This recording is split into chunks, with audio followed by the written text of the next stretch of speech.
So yeah, howdy everybody. Welcome, welcome. It's Friday.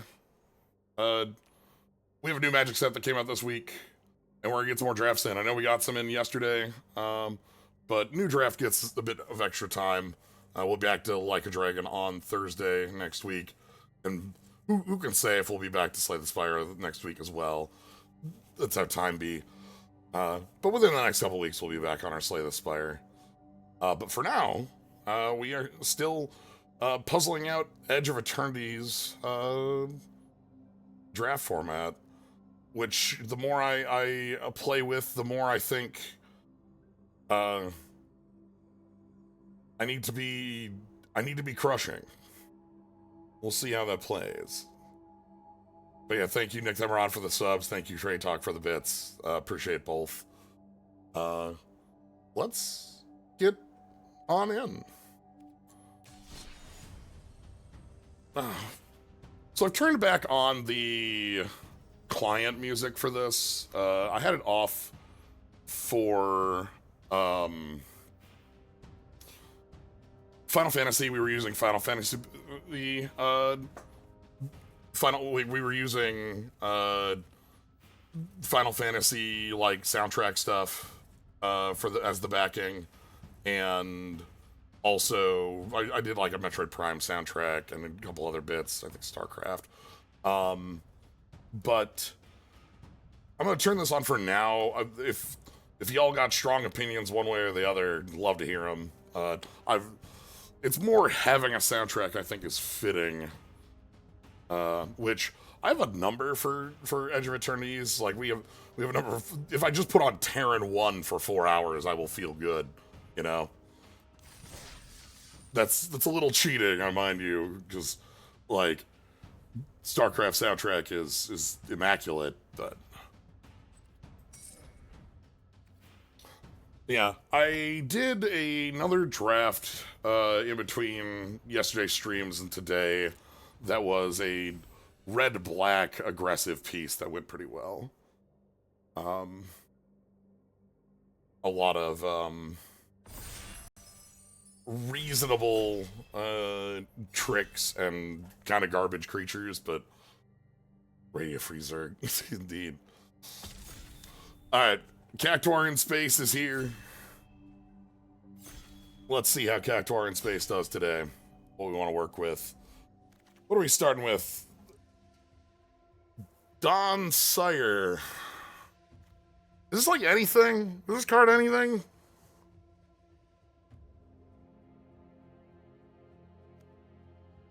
Like, I assume a Flying 2020 is, but like...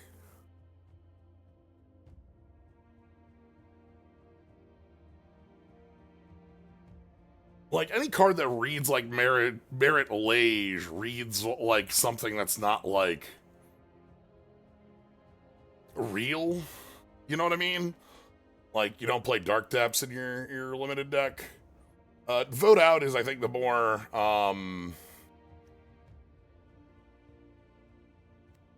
like, funky, like the more straightforward card. Same with Tractor Beam. Had a lot of good with this. Had a lot of good with this. I'm gonna go ahead and try it. We're gonna see if we can't find something for it to be doing. Been impressed by Edge Rover on all sides. Ours and the like 1 mana 2/2 gets a lot of work done, and I didn't like the both sides get a lander is not as big as a drawback as I expected it to be. Other cards of note in here, Orbital Plunge is a really good variant on the like expensive red kill spell because it's 1 cheaper than usual with some extra text. I love Interceptor Mechon. I think it's very good. I'm gonna try out. I'd pick Interceptor Mechon, but I don't want to pick a dual color card to start. I'm gonna try getting in on the ground floor here. Halia is draw cards on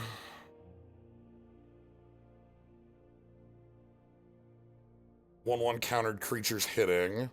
Plasma Bolt is Plasma Bolt. Thawbringer and Burst are both fine cards if I'm in green. This has got a lot of power. Betting big on the Beetle. It's not a bad plan. Beetle and Faller's Faithful. Again, hanging around.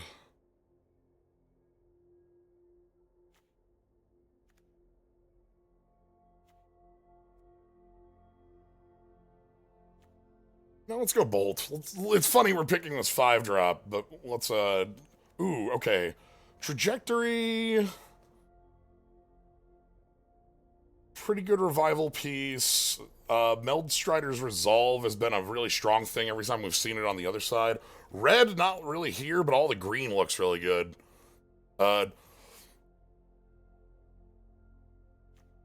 Yeah, this is naturalized with extra text, and, like, I think that's fine. I'm not impressed by the 3-mana sorcery naturalized that can hit flyers and surveils.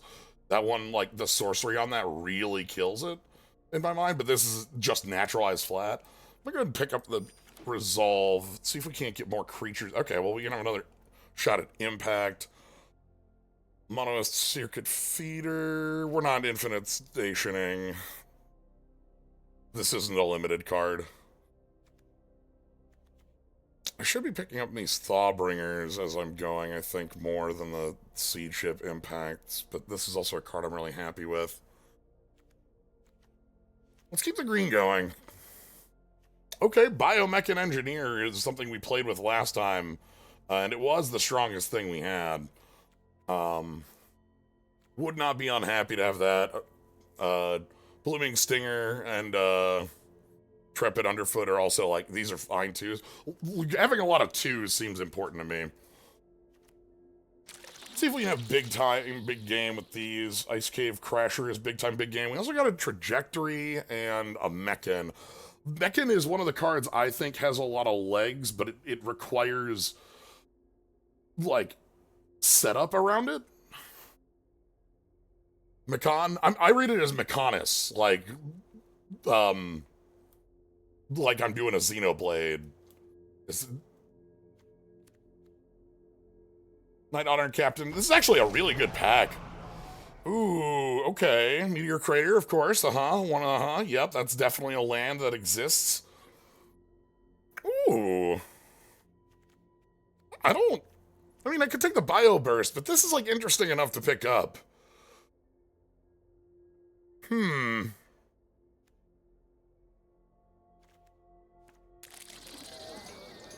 Okay, Thawbringer and Tenderfoot both here. Meteor Crater, if you're not familiar with Meteor Crater, it's one of the worst lands that's ever been printed. Just flat. Okay, we got Thawbringing. I probably didn't need to pick that Thawbringer there because we were going to get, Thawbringing for a while. I'll take the Virus Beetle in case black is the real color. But Thawbringing, I'm fine. This is a fine body that trades up, and, like, has the, there was a 3-1 we played that's like a dog, with the same text. We have a lot of open choices, and wow, okay. I enjoy Fate Maker for what it is. That's a rare we put in the side. I feel like in this format, with playing green, you can play, like, any number of, like, subcolors, right? Yeah, especially with access to the having enough of either Gene or you know, lander tokens, we can get away with that a lot more. That's what I was thinking. Like, between that being a playable mana dork and landers just being all over the place in green specifically, it's like, yeah, you can get away with specifically when you're playing green, you can play secondary and tertiary colors pretty effectively. Yeah, let's get this diplomatic relations. One of the problems we had the last time we were in these colors was a lack of interactive elements, and I don't want to have that same fate. We got a lot of green in here. Yeah, the thing is, like, every color gets landers, but they all get them in ways that they aren't equivalent. They get them in ways that are related to the color. Green gets them flat all over the place because green gets rampant growth as a card. White has 2 cards that make landers. One of them makes a lander when you're behind on lands, which we've seen on a lot of like cards that like. That's the standard way of white getting more lands. And yeah. the other one is a kill spell that gives you a lander for killing your thing, which we've also seen a ton of times with. Yeah, and for what it's worth, claiming that they're all in all colors, it turns out blue has exactly 1 card that gives a lander, and there it is. And yeah, like I said, they are in all colors. Yeah, it's just. I almost feel like a single card doesn't really define it as being in all colors, but that's me. I like if it can exist in colorless like here. It just this is also like a fine card too that makes. Yeah, of course. But I mean, like the colorless cards have access to like sideways ramp to begin with. That's always been the case. Okay, I want. You're fine with Code Cracker Hound. Mouth of the Storm would be a. This is honestly a little fine with us being in big green stuff. I wouldn't hate having that as well. Sammy's Curiosity or. Red has a like. There's a couple in red. Like one makes it like and it goes away. Next turn. So you have to use it in a round. Yeah, which it just means that like you get them consistently every turn. You just have or this you're not allowed to keep extras. This one does it on excess damage, like a trample thing. Yeah. So Moonlit Meditation. The first time you would make tokens this turn, instead, all those tokens are copies of enchanted permanent. Interesting. So like that's a neat card. I like that. Yeah, like so like the lander token would become a copy of whatever. Interesting. Okay. Blink Moth? How you doing? it's just Blink Moth Nexus. Appreciate Blink Moth Nexus. Alfariel. Yeah. Pretty damn good. Thirst for knowledge on an act and then attacks with Death Touch. Yeah. Sky Stinger. What are you? Top 5. Grab a spacecraft if you miss. Okay, sure.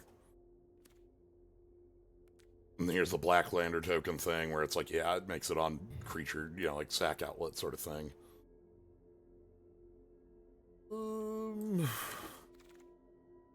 What do you do? Oh. Ooh, okay. You do crimes. This creature comes to. Oh yeah, okay. You got crimes. This is available. A criminal card. Ah, okay.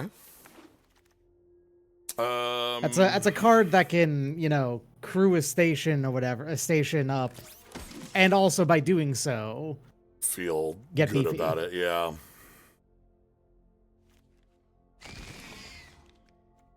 Okay, we're getting some what.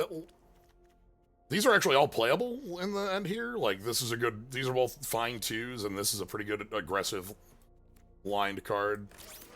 Seeing colors kind of around all over the place. I wanted 1 copy of this Biosynth. I think the card's, like, a fine trick. We can't pick Massacre. That's not us. Black, red. Too much. Tapestry Warden is your creature's... this is a butt combat creature. Yeah, but it also lets you crew on the back. Ah, yes. Okay. And also it's like it doesn't turn them down if they wouldn't work. Toughness greater than power. It's all upside. Grav Kill's another thing we can pick in here, but like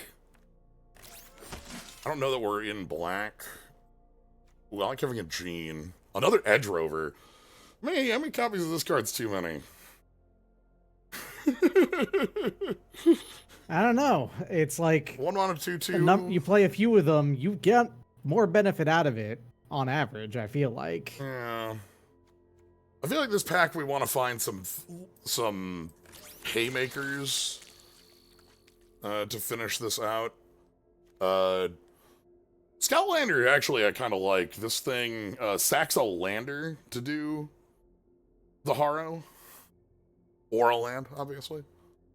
Yeah. Another Ice Cave Crasher I'd be fine with, because we'd be able to, like, that's a card that lets us get over the line. Is that the third mutiny? Hello? Yeah, I'll take Anti-Causal Anti-causal Vestige. vestige. This thing's this hard card's to answer. quite good. Yeah, this thing's Yeah. really hard to answer. I'd be fine with, like, Bridge, or I don't know. This is a deck I'd play one Pinnacle Kill Ship in.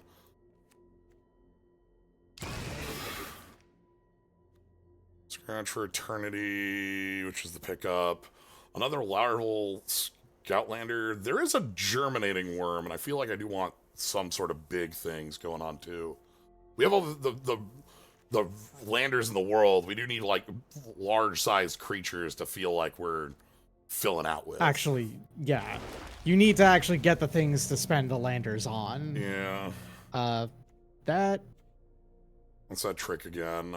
Oh, yeah, the does everything one. Yeah, Trample Indestructible Reach. The only card it really doesn't beat is Gravkill.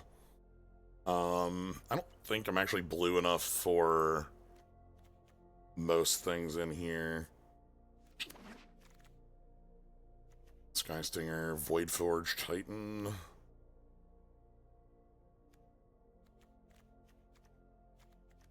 I'm not splashing. I don't know that I'm splashing black. This is a thing we could splash.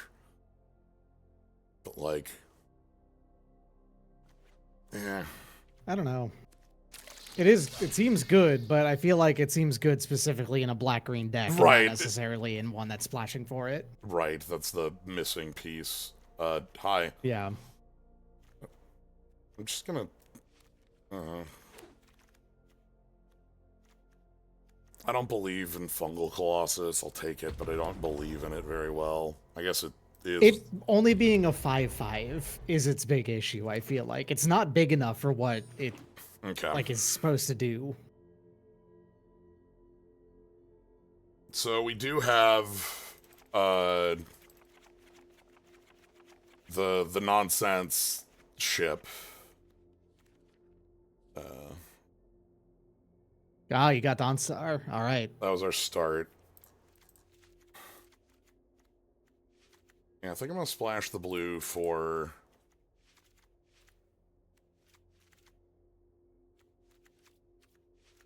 a few things, but not many. Like Codecracker Hound and Lost in Space are probably it.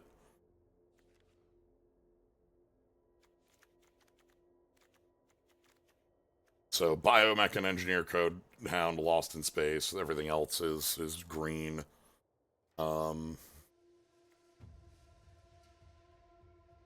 The black in here is also, like, okay, but it's not calling out to me.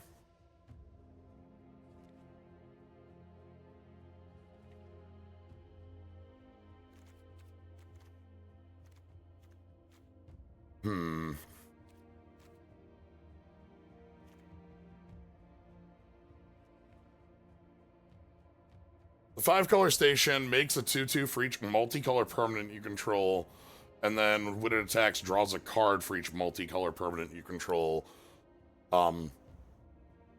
So it wants you to that's neat, but that is like... yeah, this is... You have to be playing a fully multicolored deck. You're not playing a mono green deck that can have every color in that thing. Yeah, this is a card that, like, plays, it is like, hey, here's a card that benefits from the rules change that allows it to be a commander. This is a card that benefits from, like, you know, deck building in a direction, kind of like a Niv Mizzet.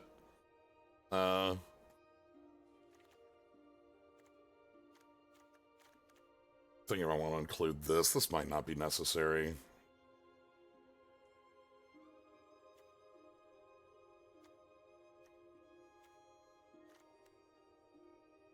I'll try without. So we don't have anything, like, super over the top, other than Dawnsire. But I do end up in the Simic ramp zone a lot. This is a zone that, you know, weirdly I find myself are we in. playing a supposedly slow format where we chose Simic levelers? Does look you to have be a station, that way. basically a leveler. Okay. Welcome back, Rise of the Eldrazi, but specifically only the streams of it that you did frequently. So many Balagad mayors. Whoa! Where's Coralheim, Commander? This Where's asshole. that guy?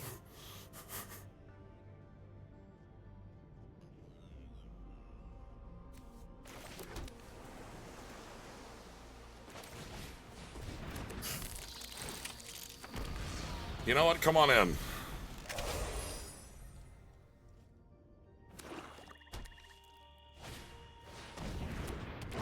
Good God. Oh, my goodness. All right.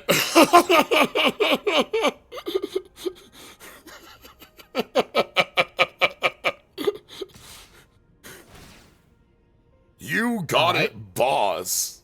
5 power, first strike. Okay. No, this card I think is real. I think that there are like if we didn't have a 1 and a 2, this card kills us like flat. At least in this position, we're like standing. You know.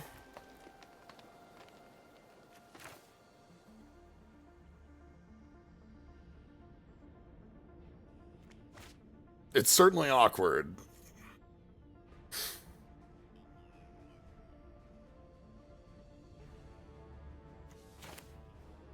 I'm debating what I want to kill here. We can go for the Saboteur, we can go for the Modifier. The Modifier, obviously, is the thing here that, like, makes this as ridiculous as it is. But this is also the threat.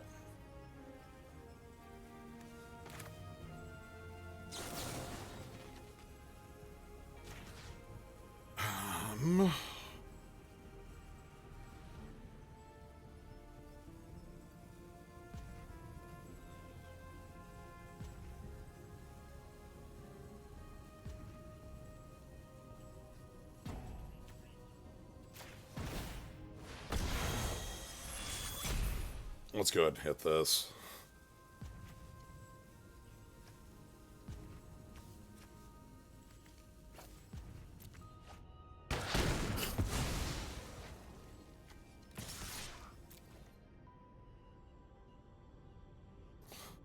Had to think a lot on exactly how the next couple turns are going to play out.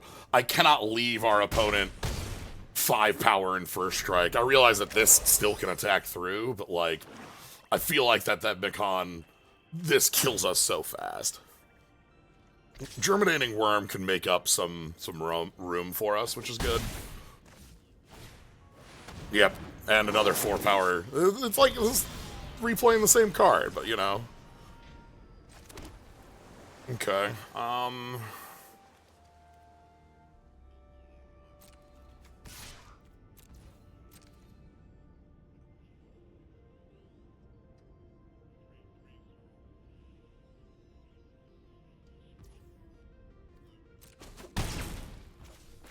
Okay.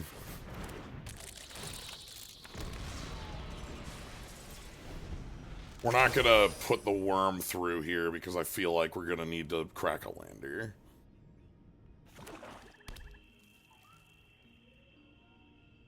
So they get to attack for 5 again, Menace. We made our bed, we get to lie in it. Do they want to crack the lander? Because that thing goes away this turn, so like if they want to use it, they have to spend their mana this turn.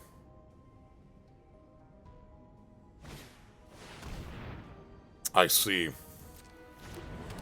That's the fire-breathing one? That's the fire-breathing one, okay.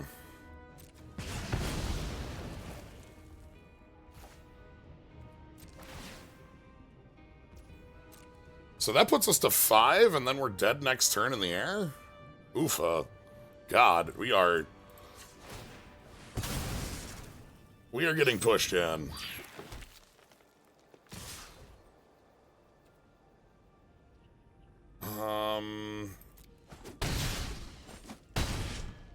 It's like, Germinating Worm is my only play. This can't go on next turn, so that's okay.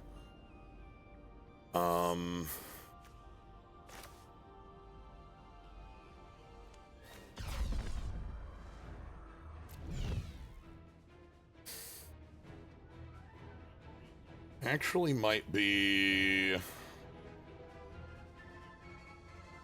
So they can't make the lander easy. Let's go ahead and get a board.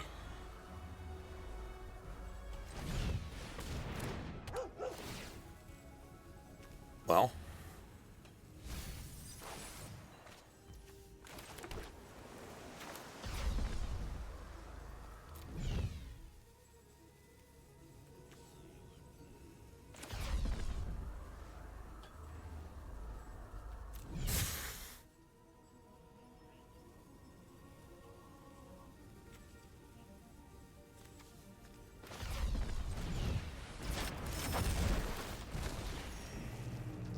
Alright, and then there's the question of if we can attack here.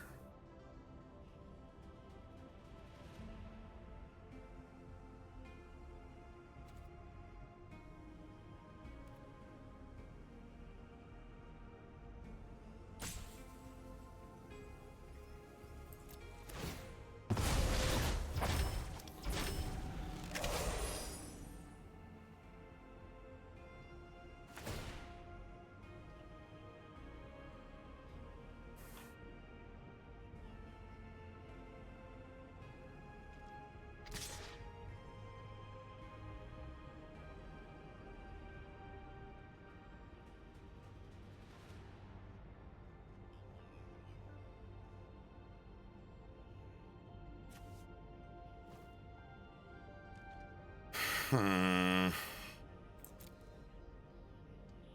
Do you just have me dead?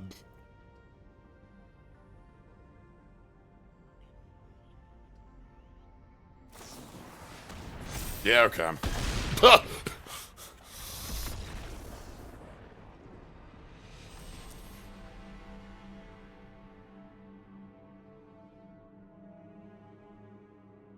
Yeah, we were never getting through the first strike on the offense. Like, there was no point where like we were able to, especially like forcing the double block. Damn, I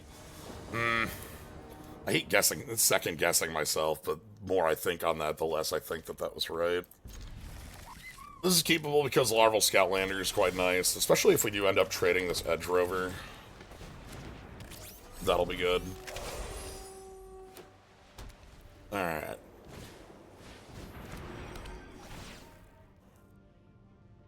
Yeah, like I was saying earlier, the more I play this set, the more I feel like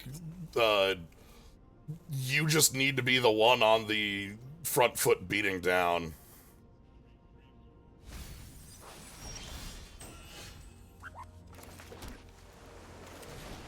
Okay.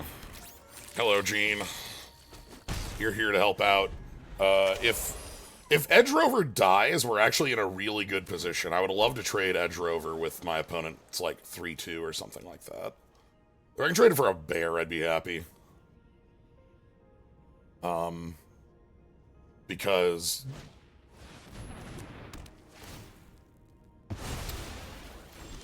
What do you have, like, sight on my hand? What is this?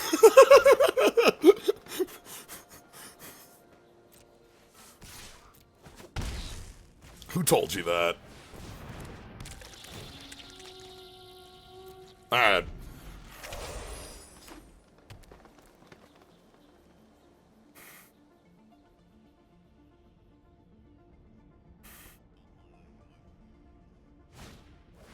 Okay, opponent's playing very defensively with their removal pieces. That's working out for him, I think.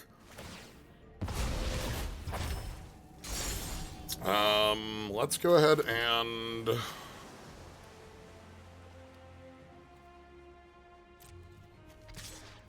offer the trade. They might fix for a third color, I suppose, but we can now sack the lander to our Larval Scout. I want to...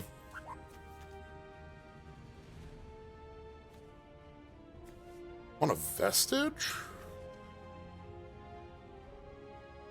Less than or equal to the number of lands you control from your hand onto the battlefield. Basically, so, like, it's cycle in the Tapestry Warden.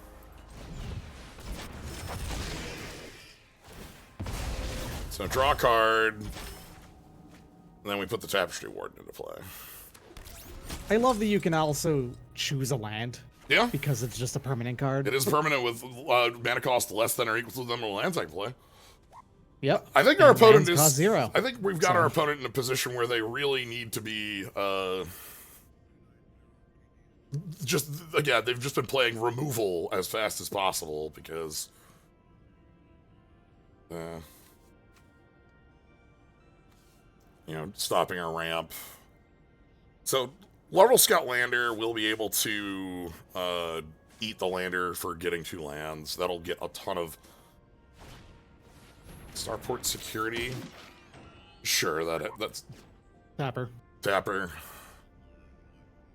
You have a bite or something? What is this? We're looking at like Who needs the counter for that to be discounted? Is it the security? or a creature if you control with a... Okay, so anything with the 1/1 counter on counter. your side. Yeah. Sure. Okay. Okay. Okay. That's probably going to be used on the Mechanozoa, but it also could be used on the...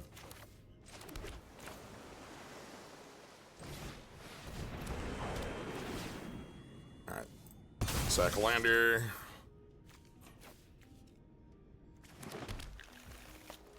And then,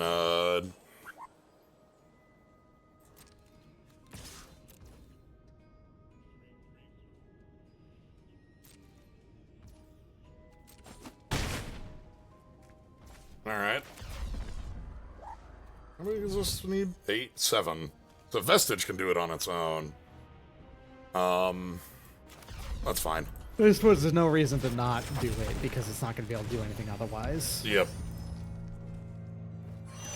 The bit this pays for is this, not at instant speed, but like, I'm mostly going to be using it to get rid of Mechanozoa. So, not too worried. Mechanozoa here is only, you know, tapping. I guess the thing it actually makes worse is that means we don't have anything for anti-causal vestige to throw. Oh, now you play. do. But also, anti-causal vestige is on leave the battlefield, so it would have to kill it anyway. Yeah. So let's go.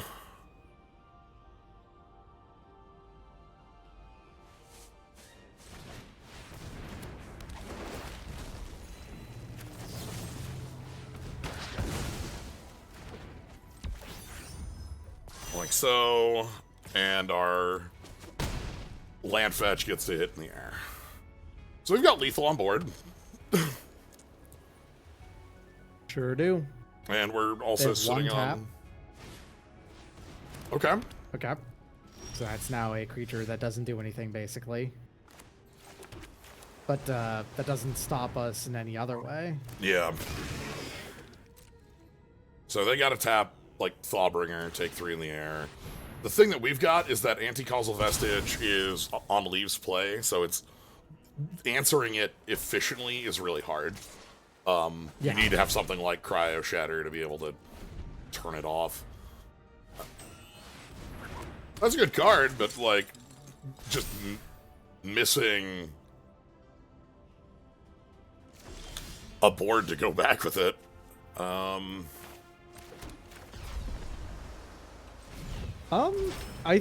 Can you station when they become a creature? Because if that's the case, then, you know, you'd be able to just tap and kill the vestige anyway. Yes, yeah, this is still, like, you can still station with that.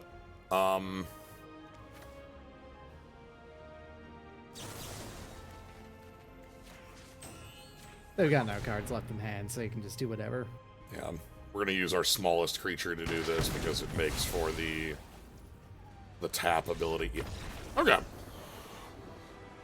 They had a lot of, like, removal pieces, like, they had pieces to try to keep us off the board, but they never had a board of their own to, like, do anything with. You know, it's Radiant Strike, Mechanozoa, Cryo Shatter, Vanishing Light, but you don't, you need creatures and removal in combination, as we saw with our Virus Beetle one yesterday. You need more Virus Beetles. The patient needs more beetles. Re-injecting the patient with beetles. The patient needs more beetles.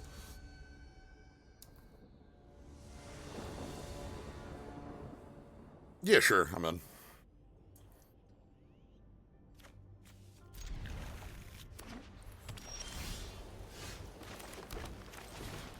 You might think, Jens, what are you doing? The Edge Rover can make a lander if things go bad.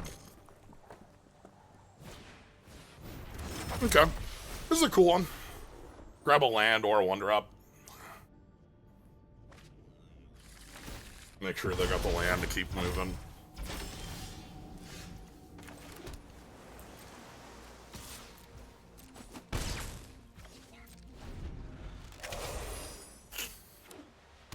My hope would be they kill the rover for some reason here.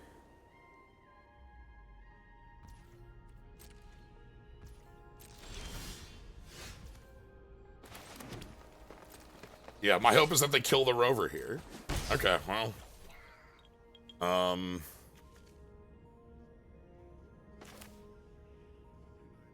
Let's just keep throwing aggressive creatures at them and see what they do about it.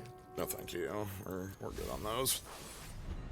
Okay, sure. Like, here's 6 power. I have a combat trick and a bounce spell in hand, so I'm feeling pretty good about, like, this. All right.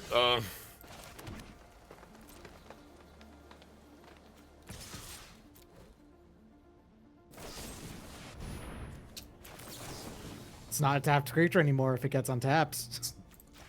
It's also a destroy effect, so. Yeah. All right. Well, coming in hot.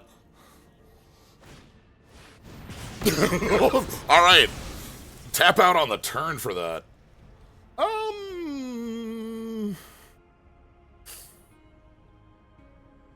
They can't. Okay, so you could target their lander with that.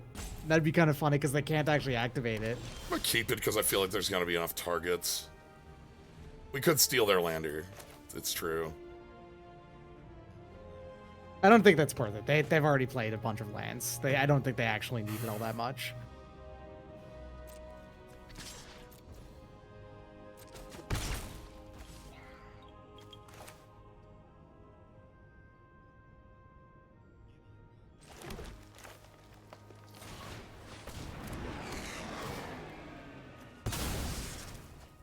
Let's go ahead and fix the blue up.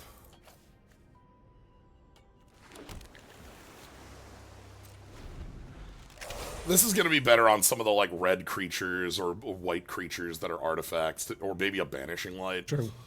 I thought about just throwing it and not keeping it, but... Okay, there you go, grab another land here. Oh, get a 1-drop. Or they grabbed a artifact creature. Uh-huh.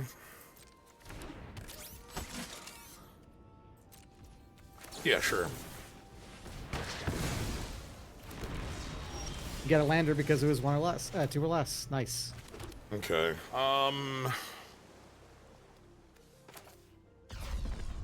Warping the Hound. Tapestry Warden is a... Yeah, okay. I mean, it's a 4/4 functionally.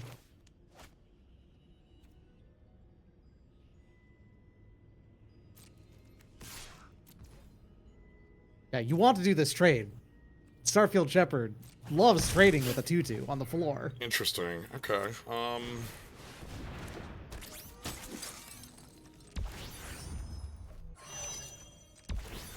The Wrath of God in white is 5 and exiles spacecraft, so it would get this. If they just have removal spells, the thing I'm thinking about is, like, what makes them not want to make that trade? What do they have that, like, makes them not willing to trade for that when their life total is 7? How safe do they feel?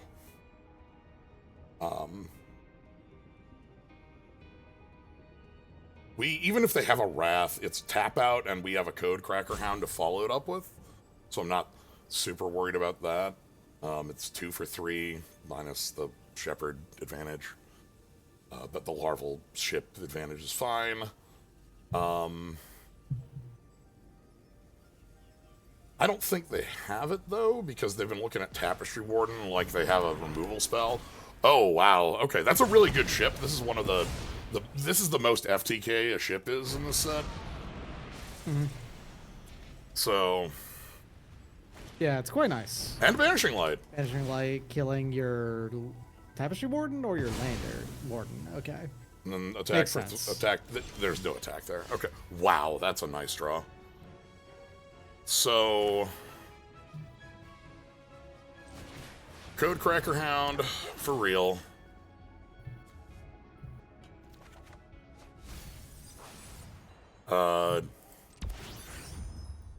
Turn that on.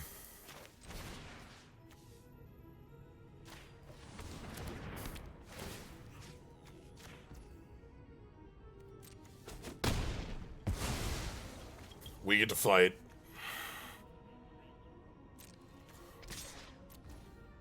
So we get to put them to lethal. Both of our threats are lethal, and we're holding a Lost in Space. So they need a lot of stuff to get in the way, and also at least one of them has to. They both have to be flyers, in fact. Okay, that does Right. fix up part of it, where we no longer have a lethal threat. What is? Okay, they get a lander for this.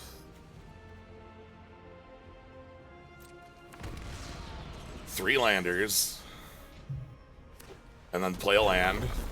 Yep. And then they station. No, they don't. They need the blocker, right? Like they wouldn't do it. It's a question. They could if they think that 2 isn't killing them. They've been that aggressive in line before. I think they'll do it here too. Okay. I think they know how to. I think this opponent knows how to navigate. Ice Cave Crasher. Hold on. I was about to say that is a way to get landfall triggers that boost this creature. Never mind. Okay. Yeah, I was thinking about it too. The big thing there is that we get to keep 1, but I'd rather like do a little bit of thinning on the deck. Yeah. All right. Well, the good thing we have available to us right now is that they have all these landers that basically mean nothing, and our hand is 2 removal spells. Yeah. Diplomatic relations makes our dog lethal. This ship has 3 toughness. Nice. So, all things kind of lead similarly. Also, we just have end step get rid of the banishing light, right? No, this isn't any. Okay, this is artifact or creature. Gotta check. One of those things that I know sometimes Griptide is non-land permanent. Sometimes it's just creature. In this set, it's artifact, so it can hit some of the... Yeah. That's fine. Yeah, so it can hit non-stationed spacecraft mainly. Yeah. Just like how Mechanozoa also can target artifact or creature. Yes. And like a lot of the black removal says or spacecraft on it. Mm-hmm. So it can sidestep around being able to not handle artifacts. I think they also do that occasionally with vehicles, with black removal as well. Mm.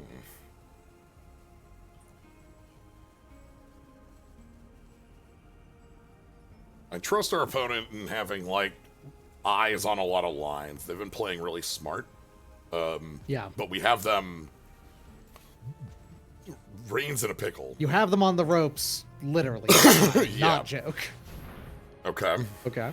That's a Exile up to 1. Okay. That's an incredibly strong card. It is. We can just get rid of it and get our guy back, thankfully. Yeah. But it does not be able to attack at that point.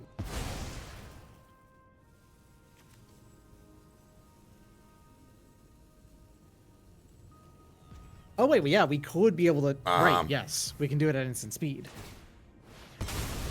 And they're tapping out. Nice. We do it now because they're about to shuffle. Mm-hmm. They can't redraw. So they're doing this to give this a landfall trigger, so it's 3 power. No, thank you. So it's 3 power, so it can get the warship up. Yep. Which again, the opponent's playing to the lines they have. I think they're playing very smart.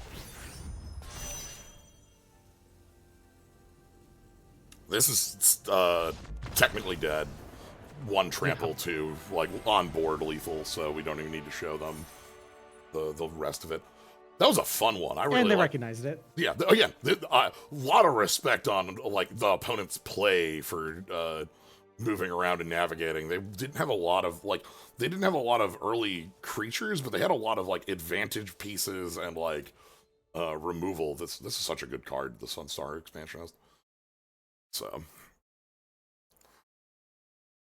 I'm a huge fan of Knight of the White Orchid, which is a 2/2 first striker that if you're behind on lands, you go get a plains and put it into play. And doesn't it also have landfall of some form? Not Knight of the White Orchid. That one is from Okay. Shards of Alara, so it predates landfall. Right. I swear there's a card that's like Knight of the White Orchid that has land. Not that one. Not that one. That's the second one I'm thinking Yeah. of. God damn, I feel like good ones are primo in this format. Yeah. Like they are really, really good. I think Jean is an absolutely unreal card in a lot of ways. But like this Edge Rover is so good at like getting the front foot in and trading up. Like It's a 1-mana 2/2 with reach, and it's not even a full downside when he dies. Yeah. It's like one unreasonably powerful 1-drop. I will just go ahead and play the Larval Scoutlander. I could like wait for the if they chose to, you know, do the thing like trade there, I would have sacked the lander. But like this lets us. I don't think so. They don't want to until it like, are they really gonna trade their Death Toucher for our 1-drop that gives us a lander when it dies? I doubt it. Taduk! Ooh, anti-causal vestige here. That puts down the Ice Crave Crasher, so that's pretty good. And It- also and it cruise fully cruise this, Outlander. yeah. Like Yeah, that's a really good setup. so yeah, let's warp you This in. card's wild, how good this one Eldrazi is. Yeah. There's now a lot more value involved in the Edge Rover because, like, so Tanuk's first landfall is not very good. Like, it's very minor. Not that it's like bad, it's just minor. On a better body than Sabotender. The second one, if you do it twice, you get a card though, and that is much stronger. That turns like a lander into a draw. Like they could land, kill the Edge Rover, pop the lander, draw, and then they get the land and move from there. I think we're, yeah. Okay. No blocks. No thanks. Wow, I like seeing that. How do we want to go about this? I could just, like, Melt Strider's Resolve, kill the Blooming Stinger. Lets the Crusher just walk right through. Yeah, it is Trampler. Yeah, and I could also still play... Alternately, I could Lost in Space, put it on... Make them put it on top? Fight down Tanuk? Also fair. Yeah. Actually, I'm liking that. That lets me attack a lot more here. They also missed a land drop. They might not be willing to put this on top. True. Let's do this This first. might just be 4-mana kill spell with Surveil 1. Yeah, we'll do this first to make them make the decision before Tanuk dies. Yeah, that's a card I'll draw, thanks.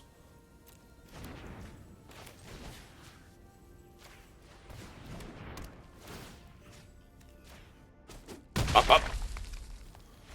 Yeah, Already giving it a good talk game. about Yeah, okay. talk about the front foot here. We never stopped pressing the gas and like having, you know, 1, 2, 3 pieces of like relevant interaction on them. That felt nice. Love Tanuk though, and like where's it? How you doing, buddy? Respect on this card. We've had this card before, and it does a lot of work. I think it's a good card. The like little Death Toucher that hands off Death Touch sometimes lets you make some like, you know, make some funky attacks. Yeah.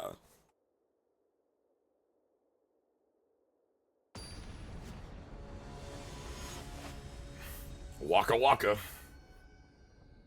Waka Waka Donkey Kong. Really like the idea of having, you know, the Pac-Man quote there, and they have fucking Vornklex. You know, I haven't played Shadow Labyrinth, but I assume that's Shadow Labyrinth.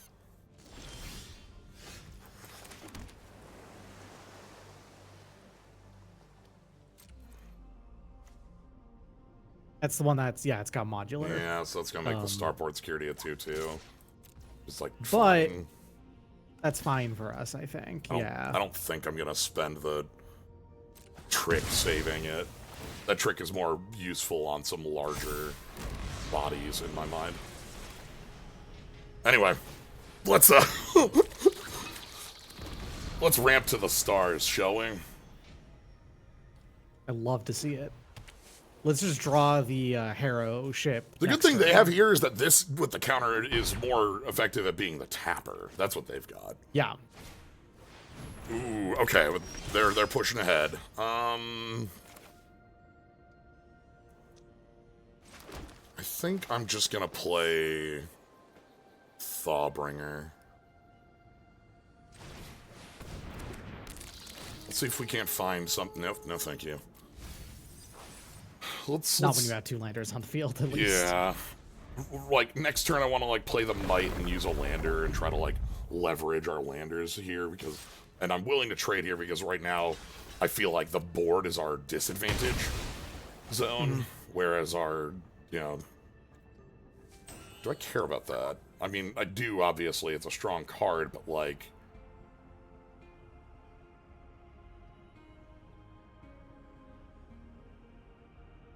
A second copy of it. We already have one. If they have removal for the first one, we want this. If they don't, we don't care about this at all. If they have removal, I don't think they're going to be spending it on this. No, at least not for a long time. I think this is still reasonably high priority. All right. But Why not? It's like you have the ability to dig more through your deck in your hand right now. Yeah. So what's your 4?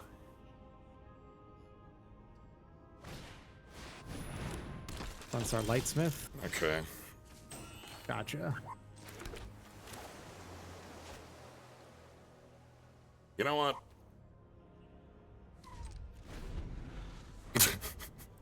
Just gonna double. I would like to double rampant growth here. Yeah, just accelerate twice. Makes sense. They gotta have some form of backup, right? Like... I'm willing to try. Because this trick does indestructible, too. Yeah. So just spending a trick on whatever they end up playing. Yeah, so Lightsmith, this is obviously an aggressive line. There's a couple red cards, I think, that punish us. Though, yeah, the Lightsmith is if you play 2 spells in a turn, it does the thing. I think the upside on this, killing the Lightsmith really turns off the ability for our opponent to, like, recover, because double spell is make this bigger and draw a card. Yeah. To tapped creature. Okay. Okay, we're both spending an indestructible trick. Do they have a follow-up spell, is the question. Almost certainly. They only have 1 card left in hand, but they do have 4 mana left, right? They don't have to do it in the same step. Yeah, they could post-combat it. No? Or is it a void card? Really? If it's a void card, there's some red void I'm trying to remember. It'd be like Bolt.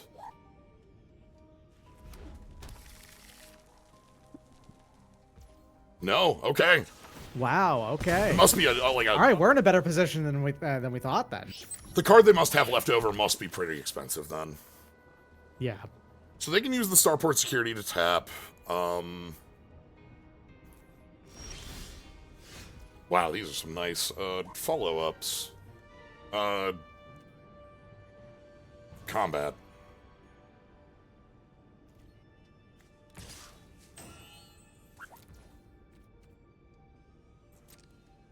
And I didn't tap pre-combat, so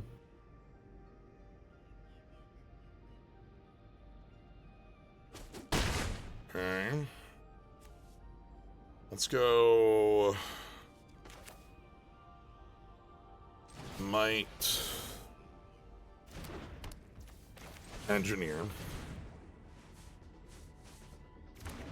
I think the card they have in hand is like a 5-drop or something like that. Like something large. mhm.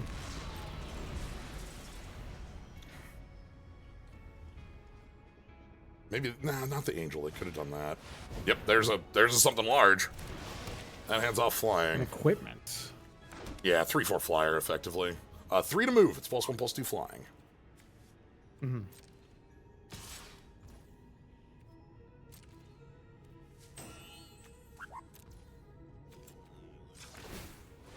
Let's go ahead and keep ramping.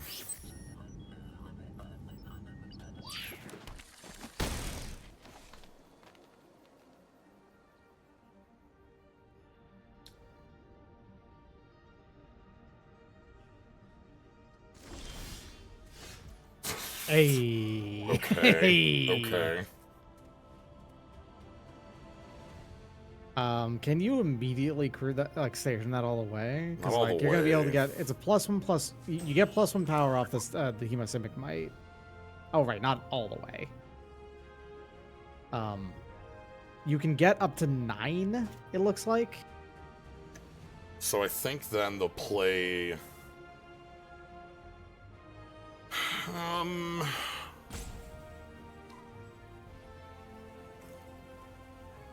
This might not be the one we want to play. So this is when you attack, and it doesn't matter, like. Mhm. Thinking of that the Code Cracker Hound might be a better. The push. rest of your creatures, so you can Yeah. like put it down and then immediately activate it next time. And have an attacker at the ready. Yeah. All right, these are actually both pretty good. Yeah, pretty happy to have Lost in Space as like a panic button here too. Okay, so we just have like a pile of creatures here as well, just to like make the long game ours, hopefully. Mm-hmm. Especially also one that has a investment of just draw a card on it. Yeah, the Biomech and Engineer, if we get one more land, is active. So the threat of the flyer is kind of real. Lost in Space, once we turn that on, is going to be really nice for that.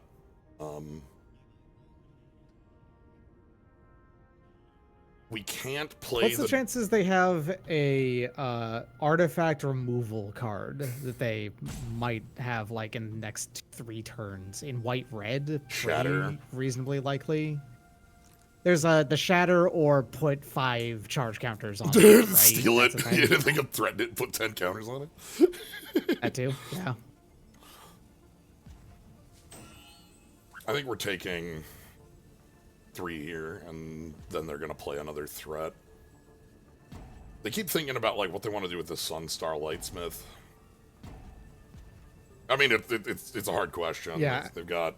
At this point, it's like, do I tap out and get the card and, you know, like, counter for it? Is that worth it? Should I actually, like, leave up what I have in my hand instead? So on. Yeah.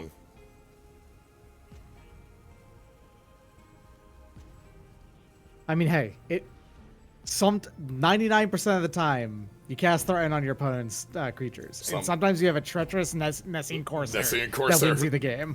Sometimes treachery is coming from inside the house. Yeah. It's great. Those can in fact be the world's most expensive haste trick. Sorcery speed, 3 mana, give something haste. Good enough. Good enough. Wow, we are deep in the tank on this one. Or Pizza's here. Might be Pizza's here. I haven't seen them like hovering their mouse on anything, so they might have actually had to step away.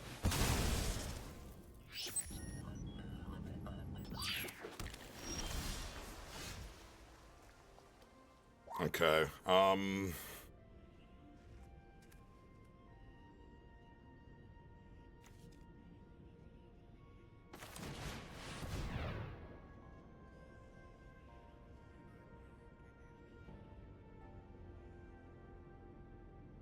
let's get biggest body on board then.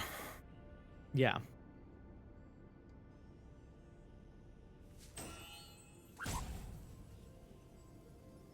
Yeah, I think this is a full. They just I think they this yeah, game. which is sad. We're playing a pretty real game here. Yeah, this one was actually like I think you're favored to win it, but like I don't. That's not like 100% or nothing. I fully think that they just had to. They like emergency had to leave their game. Because this also does not at all feel like a salty No. rope. This is just full on. Yeah, no, they're just not here. Sorry. Yeah, damn. Like, I think, so, to kind of do some evaluation on the game state, we have the power of Dawnslayer to try to, like, push through and wrath their, like, slowly eat their board, and also, like, at some point, a lethal attacker. They have a 3-power flyer that they can turn onto the Sunstar Lightsmith, and this is a real threat, especially with flying. That could be a 4 or 5-power flyer, which is a few turns, as well as having a tapper. So, like, we have, like, wide board advantage. They have enough, like, additional bits. My thought is that the Lost in Space is actually the biggest of the breakers, because if they go to try to, like, get this big Sunstar Smith, we just reset it, put it on top of deck, and now all of a sudden we're ready to go with the Dawnslayer. You remove the equipment from it that they probably put on it. You remove the counters from it, so on and so forth. Because yeah. with our board, it's never attacking on the ground. That's impossible. Yeah.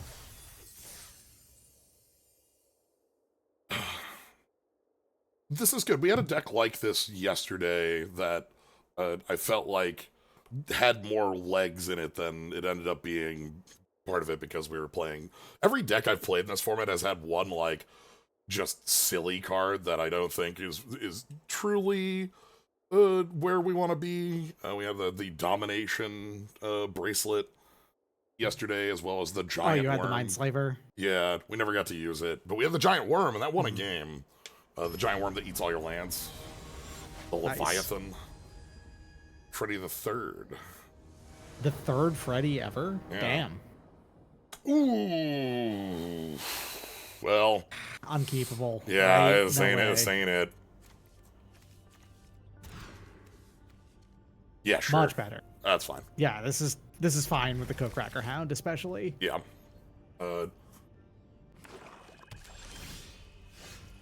Alright, Gene. Help us out. How aggressive is our opponent? Are they just gonna have like a kill spell? Or no, they've got one of the best 2 drops. No, they got a 2-mana 3/2. Okay. All right, let's go. Well. Gene is getting large. Honestly, offer the trade. I'm gonna take the trade defensively if they come in with it. Well, Codecracker Round might be better at taking the trade. I don't want this on the table as part of this. I'm feeling one of the more likely bits. This is like, this gets it around a shock. It doesn't get it around. Team leader attacking us at 4/2 doesn't matter. No, we offset. Huh. All right. Well. They just did that to warp it in. Interesting. Okay. My gut tells me I don't have time to warp this. I agree with you. I just don't. I think what you want to do is next turn you're going to be Fate Maker, as the creature, so on and so forth. And here's a way we can make up some of that advantage. Yes. Okay. Yeah, that warp doesn't really do anything other than put it over there. Anyway, so now they're able to cast it, but like now we have like the greatest trade. Yeah, I think you're keeping their board back, and that's actually just playing the Hound was definitely part of that. I think. Yeah. Let's go ahead and make a 3/4 or a 3/2, so you can actually trade with either. Yeah. I like that. I'd like to get the might down, but I don't think I can tap blockers enough to do that. And it's also fine if we play it next turn. It can be a combat trick on the board. Anyway, here's a bunch of 3-power creatures. So now we have like some trades all around. We could have gone bigger. What's the sack that the Zealot does? This is sack for Surveil 1. Gotcha. Okay, here's... Okay. All right. Edict me? Ooh, okay. I guess Fate Maker's actually your worst card of these? Yeah. Now, they have enough power to turn this on. Yeah, that's what I was thinking, was they have enough power to turn it on. Mm-hmm. But you have the C-chip impact, so that's not that big of a deal. Nope, not a real big problem. Let's go ahead and get the bioengineer down.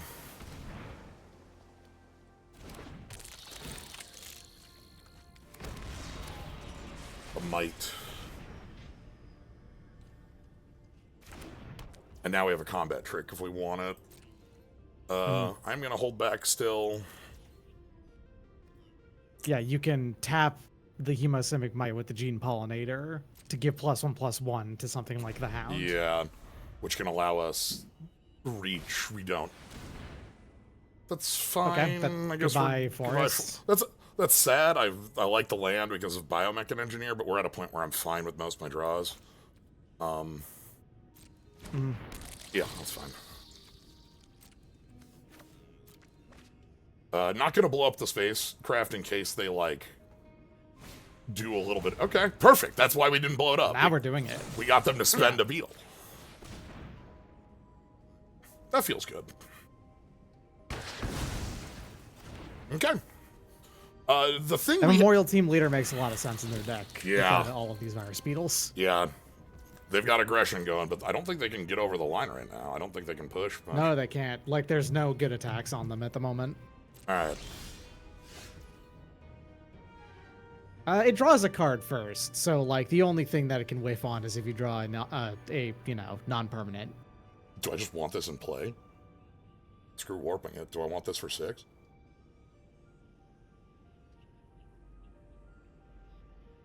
I mean, it's not a bad idea. Well, no, okay, you're right. We're probably going to be good with what we draw off it. You're right. Even if it's a land, that just means you can sack the other lander token, basically, without having to tap the Gene Pollinator. Yeah, let's go ahead and get... I just feel like it basically can't whiff. There's only, like, a couple of things that you could draw where it will whiff on. I'm trying to think of this deck. And even then it draws it, and they've spent their beetles, so... Yeah. Okay. Alright. Show me. Well, it doesn't whiff, because that is, in fact, a permanent.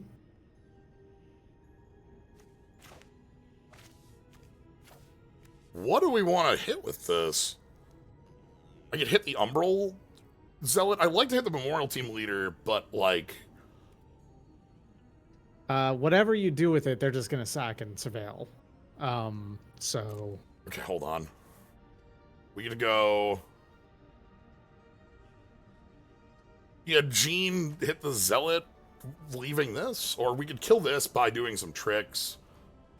I don't know that we need to kill this. Yeah. I think getting the Zealot is actually more of the advantage. Like, that way, late game, they aren't able to... That's fair. I'd personally put it on the Hound, but that's me. Oh, that's true. Well, the Hound's trading here if things are happening.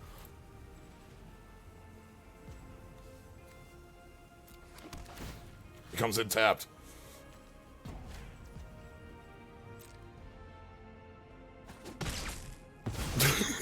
Yeah, you've got a tapped aura. That's beautiful. I love to see it. 5 lands. Pretty huge mana dork. Another one of these. Okay, whatever. You got it, boss.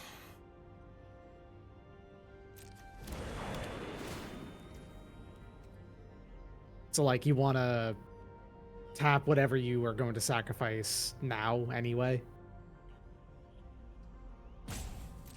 Or, I guess, that does also require tapping the Gene Pollinator, doesn't it? Yeah, I think I'm just going to do this. And they're going to put everything in. Mm-hmm.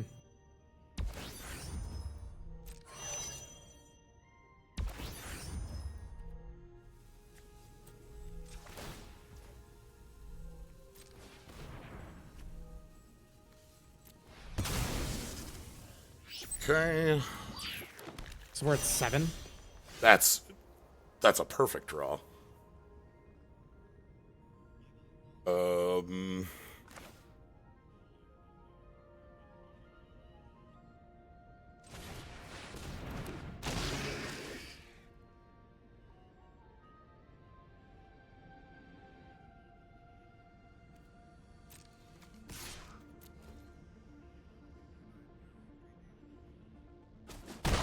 Okay. Sixth land. Their hand is 2 live cards. Okay. Deadly. Well, we could die if I wanted to kill that for 100 damage. True.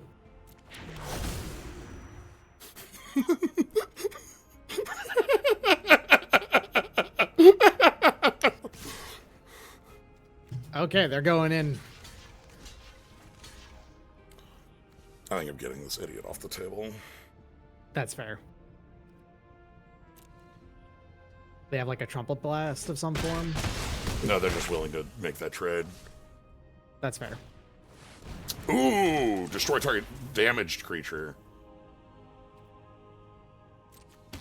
Okay.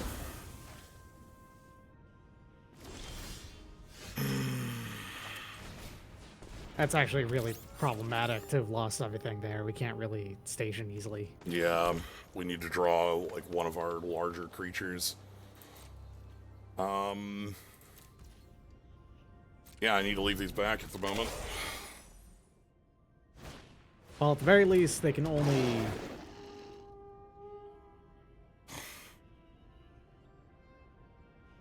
is it a problem to give them the land? No, it's just annoying because that's 2 draws that are better for them. Yeah,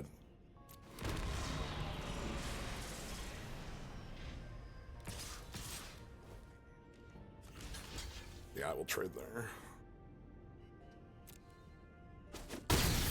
So we need like a grip tide or something for dealing with this, or else we're gonna get killed by Pain for All.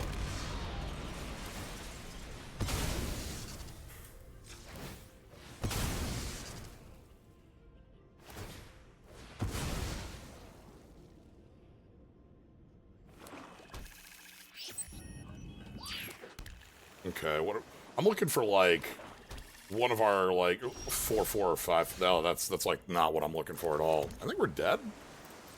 I think you're dead. Yeah. They attack all out. You take all but Damn. one, and then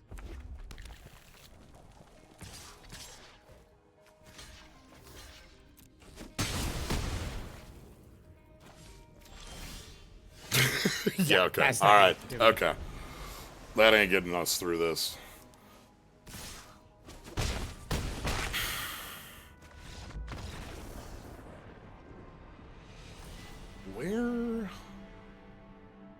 Where could I have done that differently? That feels like a game that extremely was in our hands and just slipped through. There is a level of they did end up playing out something that gave it that basically 3-for-1 us. It's true. It's just like that didn't feel like Yeah. a skin of their teeth. That felt like we were crushed under. I think maybe like part of it is like they were attacking in, but it wasn't a major lethal. I don't know. That's a hindsight thing of like. Well, yeah, I'm more trying. I guess maybe we just shouldn't have blocked, but I don't think that's right. I'm trying That's to. It's not around there. I'm trying to think like where Yeah. we could have changed up things that might have. I don't know. All right, our opponent's on 3 colors, and okay. Panic. Okay.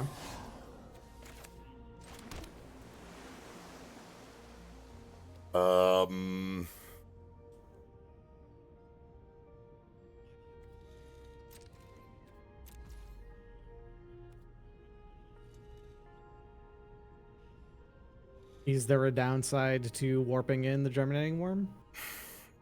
We wouldn't be able to use it to warp in later on Sire. I'm trying to think if that's necessary or matters. It could.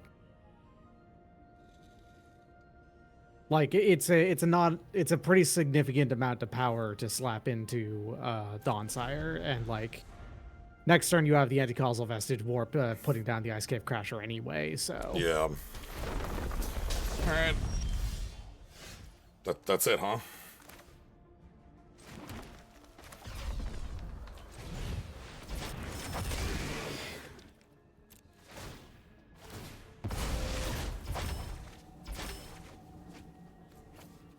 Diplomatic Relations is a fantastic draw. Yep.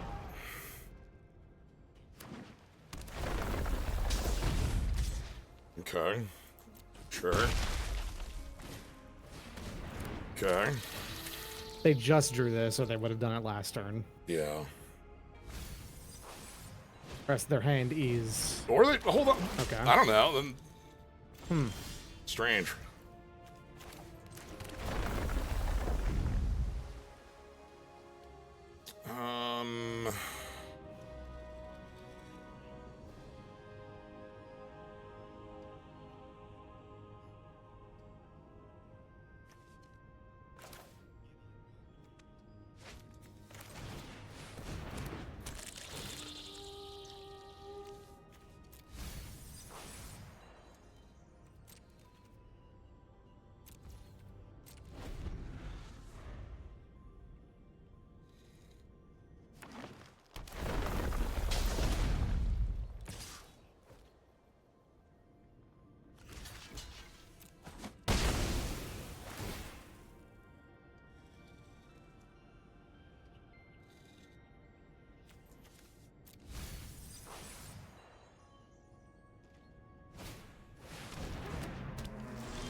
Harmonious.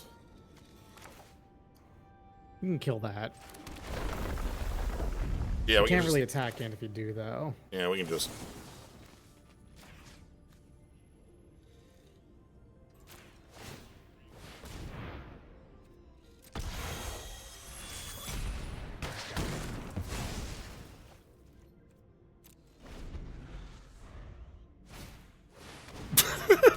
Okay. All right, well, Oh, there's 7. So there's the, like, you could crew it all the way to 10 on this turn, but you wouldn't have any attackers. So... we would. We'd have the might to be able to do that, but it would just trade for... Is the Germaning Worm a 5/5?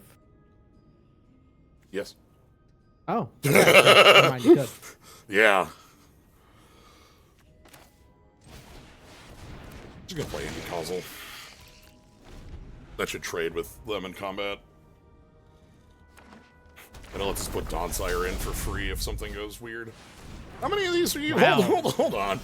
Well, I mean, honestly, makes sense though. Like, if they just plan on playing like Gruul Ramp, then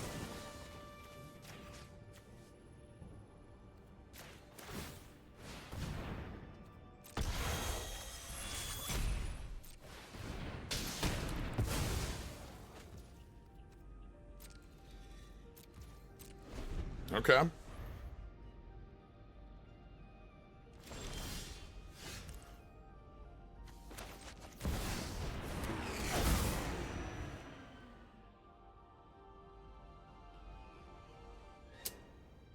so you can do it by doing Worm here, and then the anti-causal vestige would still be able to attack in, killing the Death Toucher.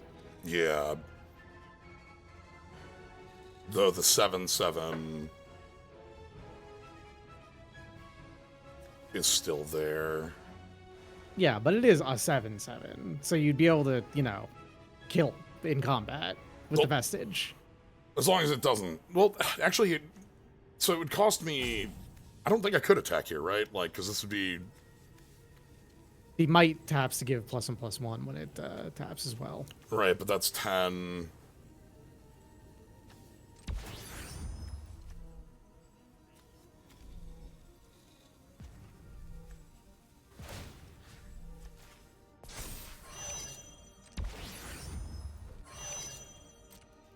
And then the worm would be able to on... Yeah, but fair enough. Yeah.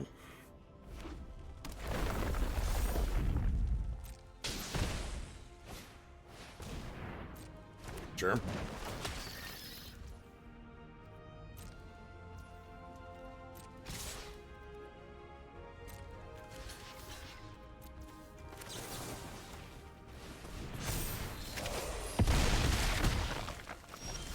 And then we can just go,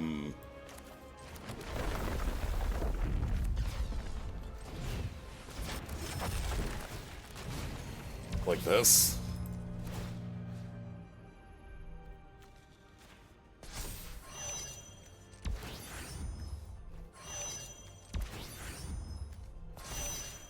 Battle And then kill cruiser your opponent with operational. the 2020. Okay.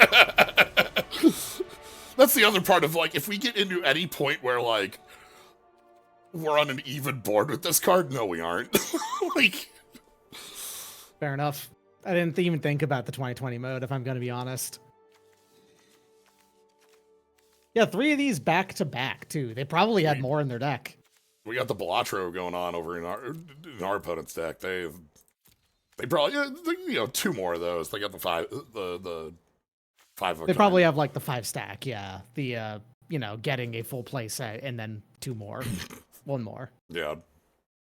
Not quite the Frank special. Yeah, Warp is the mechanic that makes Station, like, work.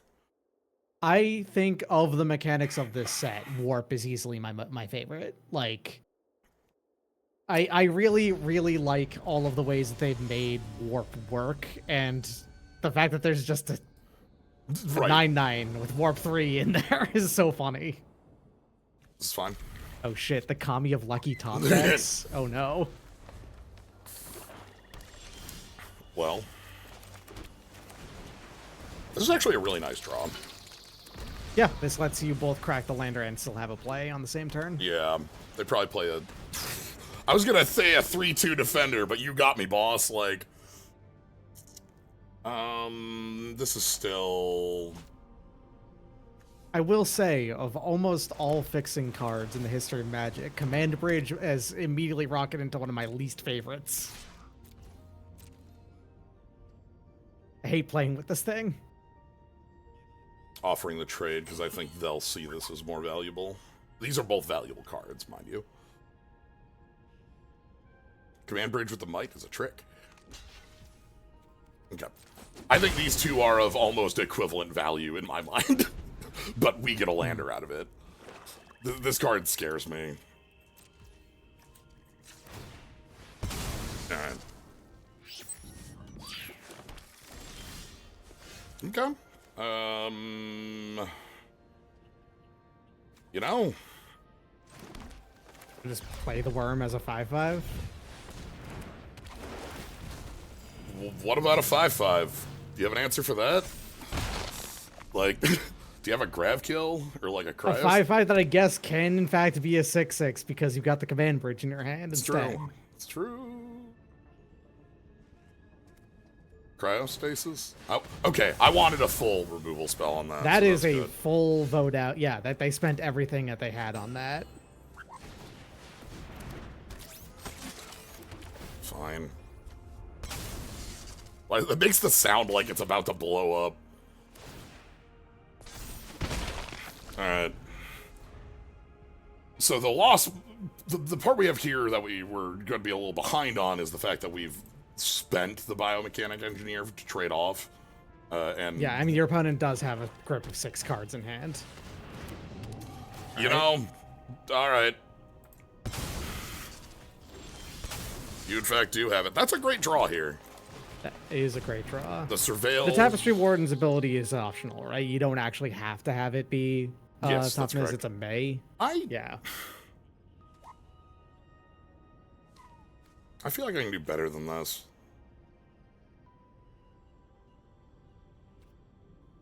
Like, I know it counters a removal spell, but, like, I'd rather have another creature at this stage, or, like, get a little deeper into some more relevant cards. They're going to eat the station, right? Yeah, so check this out. We're gonna let that resolve. It's going to do that. And that's Now gonna they've paid the self-target. cost of sacrifice it. Yeah, now there's now it's- an ability on the stack. Yep. So now there's a self-target, and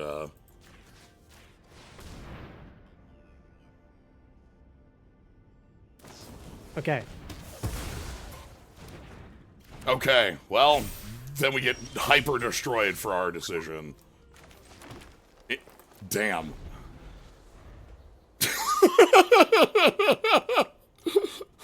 Here I am feeling like I'm about to do a really cool thing, and then we just get, like, smoked for it. They actually got us with an interesting way. It would have been better to target the Thawbringer because at least we would keep the creature. That only had the 4 power at that instance because of the Yeah. it didn't actually have 3 power, is the thing. Ooh, okay. Sorry, actually have 4.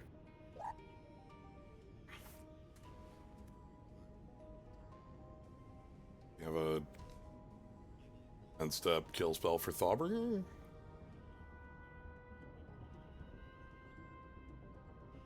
I feel like we're way too far behind in this game right now.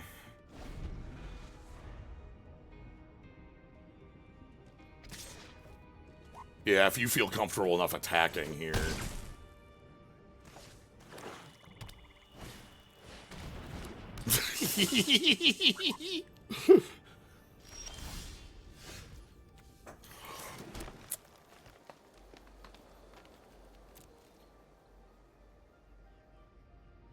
I think we're still in this if we draw... Never mind. Yeah, I don't. Never mind. Never mind. Never mind. Never Not mind. anymore. Never mind. You know, just never mind. We were... Yeah, if we had targeted the Thawbringer, they still counter the kill spell, but we keep the body. Like, that still lets us do a little bit of like, leveraging the board. I don't feel too bad about it because, you know, I don't feel like there were a lot of worlds where we were still in this after, where we are right now. You know, that one just, that doesn't seem good. We'll pass. Love the Felgraf ship. I think this one's pretty good. Alright. I've got answers for days. There were a couple turns where drawing our other engineer could have put us in this. Yeah.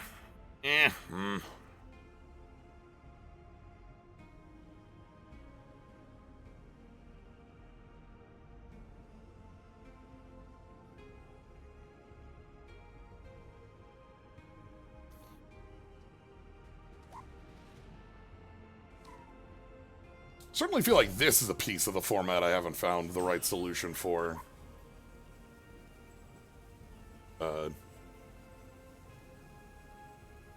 Perhaps I need to be picking some of the mana sinks a little more. Like, cards like, this engineer. Like the Mechan? Yeah. The Biomechan? I already think that Biomechan's one of the best cards, like, to be on. So...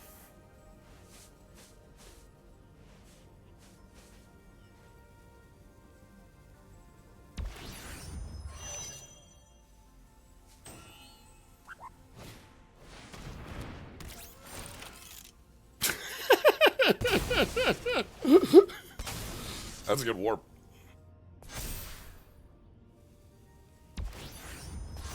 Uh-huh.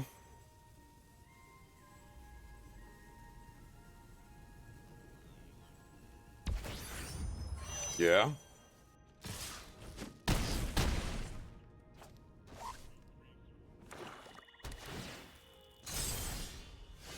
All right, well...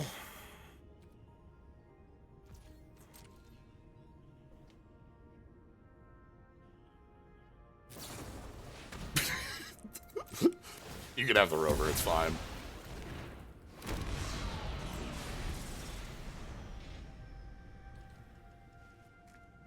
Yeah, I think every time I've seen somebody playing Demir in this format, it has been quite powerful. It's good at like just controlling the board down really well, in addition to having a decent amount of like card advantage pieces on it as well. So Yeah, this Mechon I really like as a card. in general, I think that the colors are reasonably well balanced in this format, but the color combinations might not be perfectly balanced to each other. It's like I think that there are powerful, very powerful cards in red, white, blue, black, and green here. Yeah.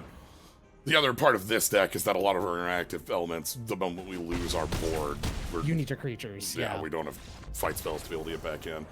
All right, that still ended 5-3. Okay. I'm pretty happy with that one. 5-3 is a solid, was- solid run for this. Yeah. That was 5, right? I think we were First- one off of that was Magic. 5. Excellent You got Magic. 5. Yeah, 5-3. Cool. Yeah. Yeah. The Dawn-Sire, I said when I picked this card, I wasn't sure if I believed it, and that's part of like, that's been a running theme of opening cards I'm not sure I believe in. I think I believe in this card reasonably.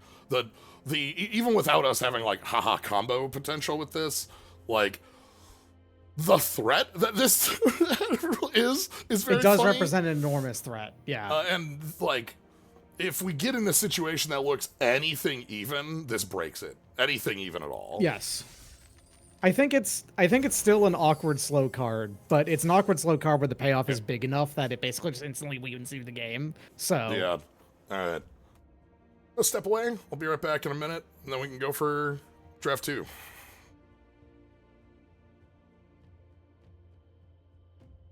they're gonna hang around for the draft probably, but I can't hang around for the play.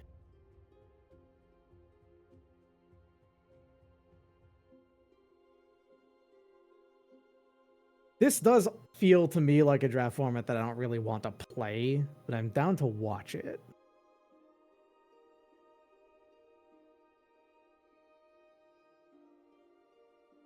Plus, you always get the blues of like, we just had a fantastic draft format, moving into a second one that's, not quite as good. That happens all the time.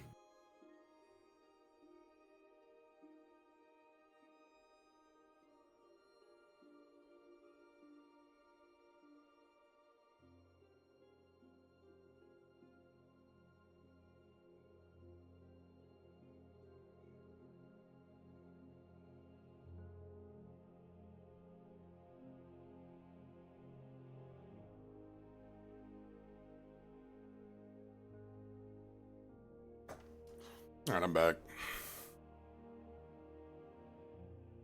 Yeah, I know I having was talking about.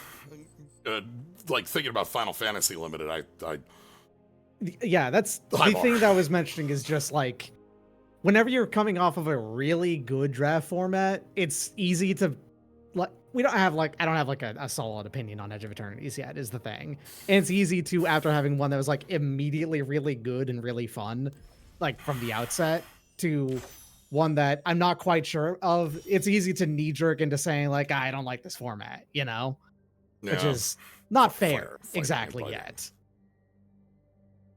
Yeah. Because like that happens all the time.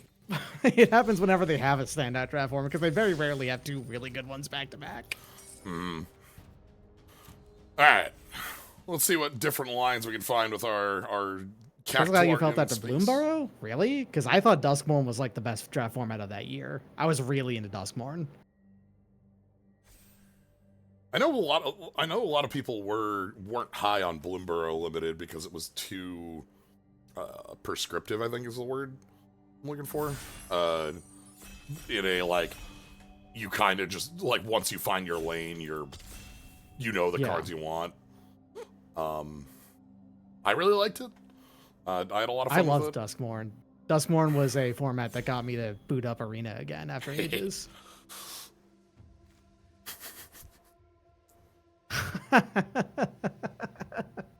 I mean, it is limited. That can kill someone instantly, but I don't know.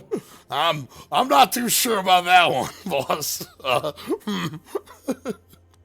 Like, I know. I'm also not, I don't believe in it either, but I'm just like thinking if you do resolve this, that can very solidly read like, you know, player with 27 cards left in their deck goes down to 3. Right. What am I picking if I'm not picking that? I mean, the Specimen Freighter we've seen before. Tractor Beam has consistently been quite powerful whenever played against us. That's true, too. This It thing's is very double funny. blue, though.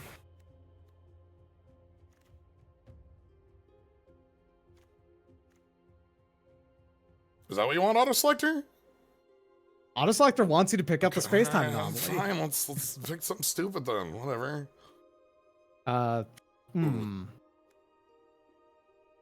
Okay. I actually like this thing. Creature control. Creature... Okay, puts the counter. That's fine. Yeah, and then whenever create. Okay, with a counter on it dies, create a 1/1. Gotcha. Yeah. And it has warp, mainly for just the putting the counter on it. Yeah, and like it sees things die. I like depressurize. I like this trooper.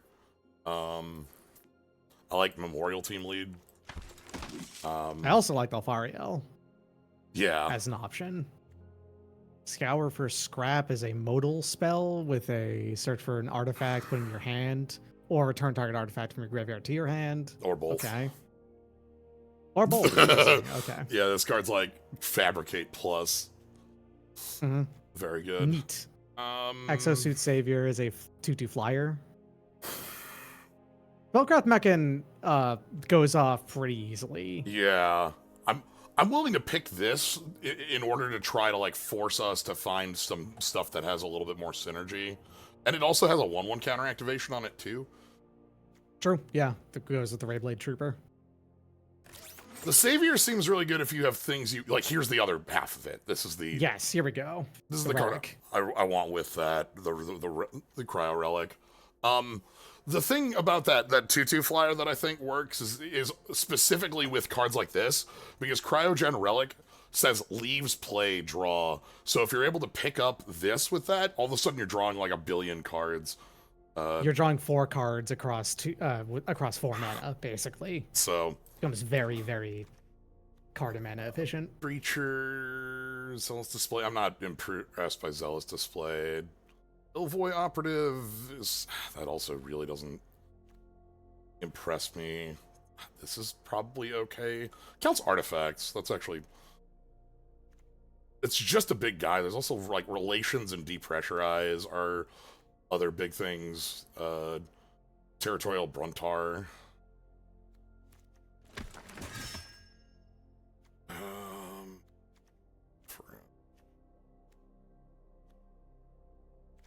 Let's pay 2. This is the one that makes destroy a thing, make a lander. I don't hate that. These have been like on the low side of playable over in limited a lot of the times. They're a lot more of a thing in constructed because it's a lot easier to like leverage them usually.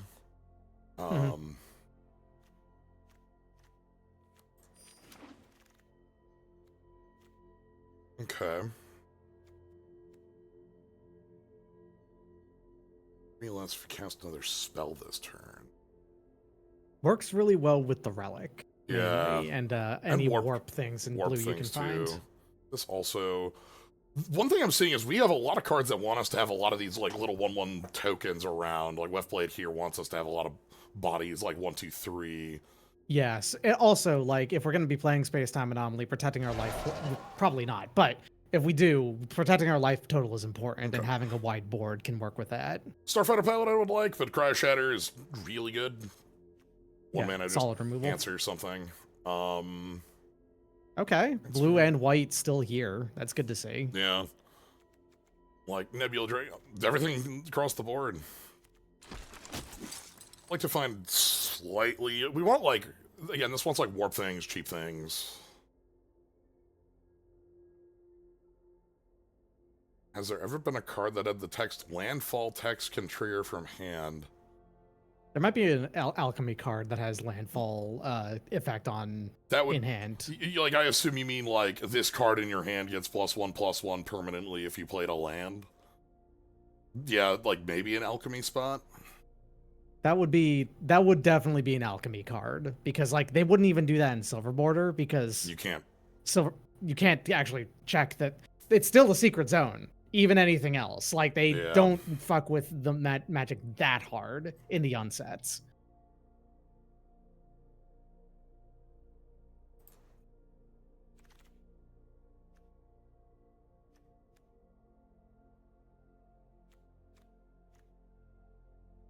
I don't think I believe this card. 3-mana 2/4 flyer. I don't know. Most of the time. Yeah. I just don't feel like I believe it. That's fair. Sure. That I certainly don't believe you. This is a constructed card. Mm-hmm. Here.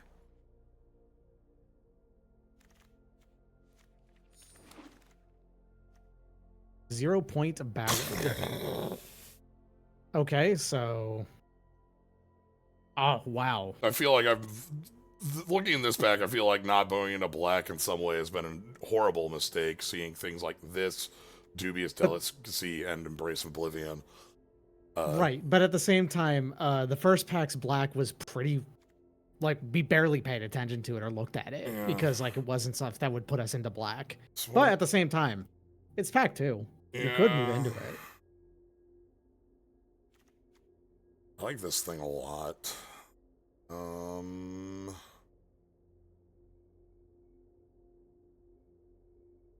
The actual thing here is that our white is the most uninspired set of cards I've ever seen in life. These are some just like really. We also picked up the Alfariel, who is a perfectly playable blue-black card. Yeah. You know, like let's get out of here. Yeah, let's go ahead and just like say we don't need white right now. Yeah, let's we got the edict thing. We got this. We got cryo shatter. I'm gonna crack it. Dog, virus love a beetle, dog. lost in space. This dirge. Okay, 5. Something is coming back out of this pack because like almost everything in here has actually like even nutrient block is relatively playable if we get more mechans. Yeah. Hilderblade. The Hilderblade. Take ourselves a depressurize, cryo shatter. Solid ass. So yeah. Hilderblade is a really cool like continuous aggression card where like you can attack, trade, play a new creature, and then end step, whoop, put on the Hilderblade. Yes, but that's more of a constructed element of play because like that's harder to manipulate here. I'm sure. Grave-Pack Monoist. Monoist creates a robot when he dies. Okay. Yeah. I'm already feeling good about the swap to black. Yeah, just like on the cards we have here. What are you doing there? Yeah, I don't know. Like, this is something we're not scrapping. Wow, Bombard. Light Jammer is a +1/+2 it's a piece of hexproof. equipment. Yeah. It's a anti-counter spell. Not like super high on it, but like it's a card I'll play. The Disaster, Comet Crawler, Psionist. I hate this thing's body. Comet. And like that makes a lot of your spells much more castable. Yeah, makes the Giga Doesn't Storm draw you a card for it, but Lost in Space, another grave? Monos? Sure, let's get some more of these flyers going. Okay, I'll be looking for a few more advantage pieces. I want to find another cryogen relic, and I want a beetle or two if we can pick those up. Yeah, one of the things in this set that I don't know what I think of white. I don't know what it's trying to do. Mostly, I think the big thing is that I don't know that I believe in the 2 spell plan, like Flurry, as well in this set as I do in some of the others. The payoffs don't match what I expect for that plan in Dragon's Storm. And also in Dragon's Storm, that wasn't a terribly compelling direction to go either. Mostly because Dragon's Storm was full of dragons. You were usually doing dragons or like Boros aggro or Mardu aggro. A lot less options. We've seen white working like in some aggressive shells, and we've seen like banishing light and some things working. I'm trying. It has individually powerful cards. Yeah. The thing that goes back to what I was talking about of like, I don't think every 2-color pair hangs with each other is the thing. And I feel like blue-white is one of those ones that doesn't really hang.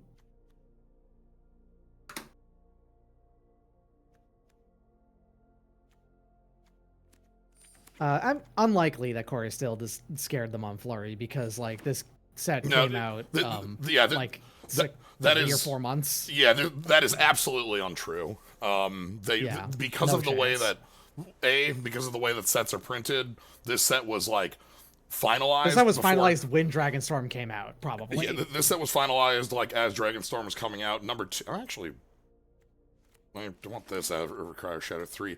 Number 2, it was very clear that they did not expect Corey Steelcutter to be what it was.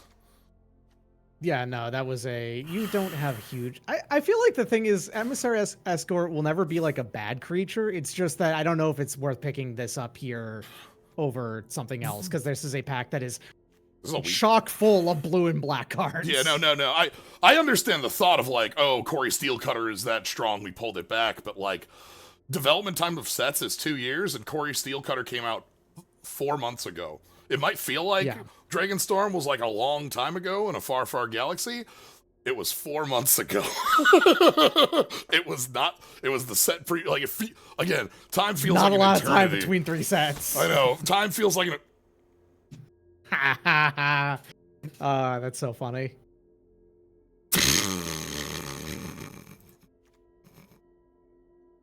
I'm not saying pick it. That's just so funny that it's here. I'm grabbing the Voidborn. Voidborn here. This is hilarious. If it tables, then we know it was meant to be, clearly. Yeah, and that will splash for both of them. Yeah. Yeah.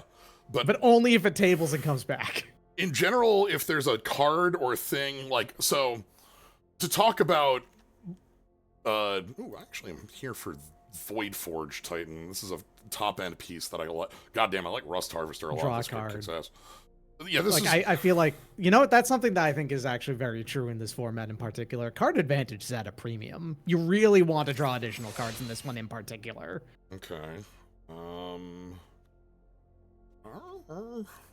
Double bounce. This is so expensive. It's better than most of what I'm seeing here. I'm still probably fine getting something like this in here.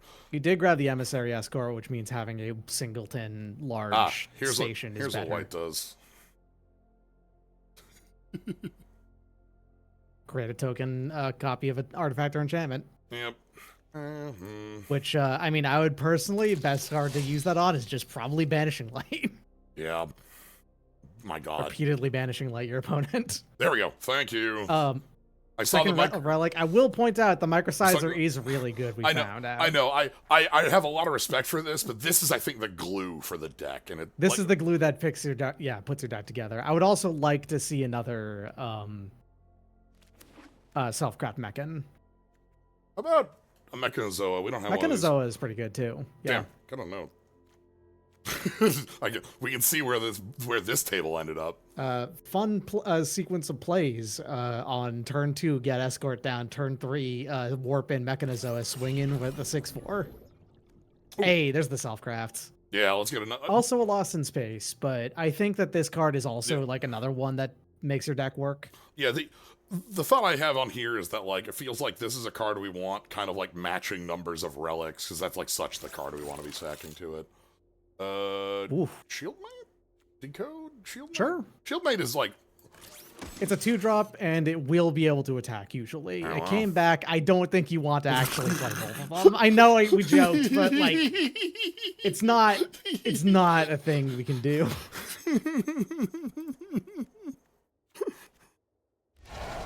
You have a perfectly good deck without That's it. right. Hit the button. We hit 2 losses, then we go hit the button.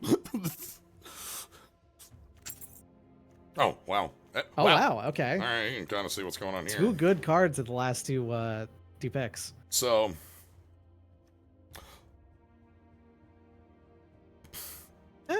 It's mainly because the warp is so cheap, I guess. yeah, I think that's supposed to be made for like the 2 spells aggro, but like again, I'm not sure that I believe it. Okay. But yeah, the to more to the idea on like like behind the scenes on sets, this is an older example, but the timeline on sets has actually like it's still pretty real to it. Back in Mirrodin, Grandpa, I understand. I know. We had Affinity and the original Artifact lands, Ancient Den, Great Furnace, and the decks that came out of those cards were unreal, way over the line, and pretty unforeseen by R&D, at least the power level of. To the point where those lands are banned in multiple formats. They got banned in Standard. That Standard had 9 banned cards, something like that. Just a ridiculous, like, we had to kill Affinity forever, to the point where, like, we try not to, there was about a 10-year gap where we didn't print the word, and we would refuse to refer to the deck as Affinity ever, because it had that much of a stigma. So, this was a deck they also wanted to, like, print cards to beat, right? Like, well, if maybe it's too good, it's better, it's best, we need to print answers. Mirrodin comes out, and the card I want to point to is Kataki War's Wage. Kataki War's Wage is a card that has the text, fuck Mirrodin. Artifact lands die. It is a 2-mana 2/1 with artifacts have upkeep, 1 or sack. Which just, if you're playing artifact lands, you're dead. And we made that as a pretty immediate response to the Power of Affinity, which is why it came out 18 months later. Like, that's sort of like, if we're trying to be as fast as possible, that's how quick we can correct the ship. If we're trying to do it just by printing cards. Art was from Saviors of Kamigawa. Now, obviously, like, development design has changed a lot in those years, but that time frame, like, there's still sets that are in the works years out, so. Alright, Mechan Shieldmate, play Alos in space, Mechanozoa, Trajectory, Monoist, Voidforge Titan, obviously the Ballad. I'm gonna play the block, and try to play the Gigastorm Titans. I don't know if these are good.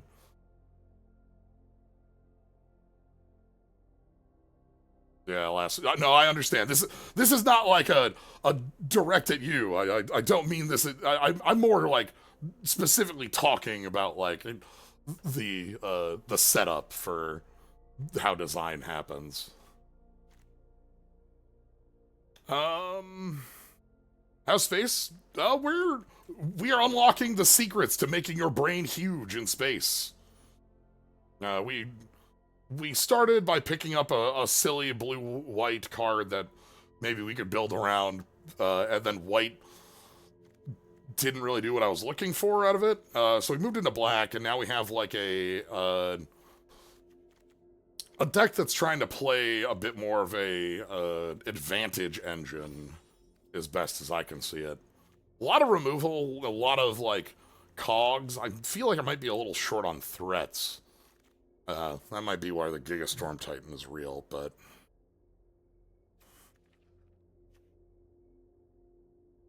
let's see how this plays. Again, I just don't know. We can do some silly bits with that. Maybe I think 4/4 is the line. Pondering how much this space set would do mixing with other sets. The Warp and Void stuff feels like it has a lot of legs for like a lot of different decks being able to make use of it. This is a great looking hand. I'm actually quite happy with this. Cryo Relic, yeah, Shield Void Mate.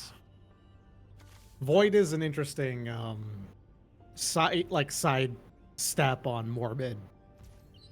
Yeah. Part of it is they didn't want Morbid to be as easy as just cracking a fetch to go off on Morbid again. But they did make other aspects of it easier. So We also just have, like, here's pile of blue artifacts. That finds a lot to be doing in here. Relic plus Meccan, I'm happy with. Okay. Oh boy. Well.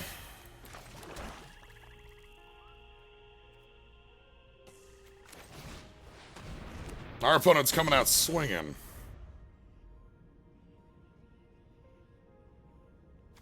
This is a 2-1 that on attack, if you pay 2, makes a 2-2 for the turn.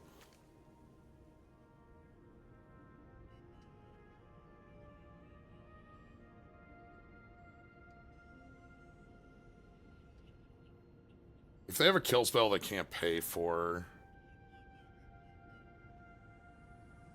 We're looking for another island for this hand? I will just block. Okay. Get off the table, please. Alright, Nice. let's go ahead and get this relic down. Great. Okay. Happy to be in this position. Next turn, I can play Removal Spell plus Titan. I can play Meccan. I think I'm fine with Removal Spell plus Titan here. This is 3 or less then, right? Yeah, 3 less. yeah. Alright. Hello.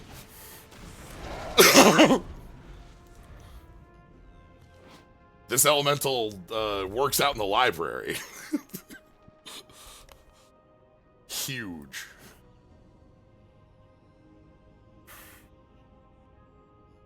Our hand actually has a lot of good stuff left too here. Okay, so Memorial Team Leader, we're gonna be able to play around really nicely here because we can go ahead and self-craft Meccan. We're gonna go ahead and crack the relic. We get a card, and we get a 1/1 on the Titan. And we're also going to play this out here just as on the board. On the Gleam. Alright. We're doing a little bit of crushing. The reason we might want to hold this would be the, for Alpha Rail discarding, but I like also getting a little bit of... Okay, we're spending a Vanishing Light here. Scrapper, sack a land or artifact and draw.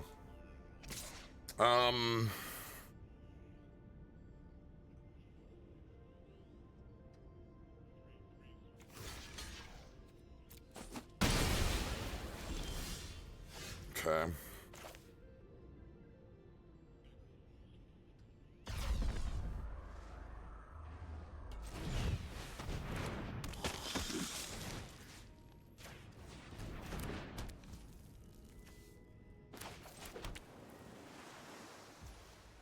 Alright.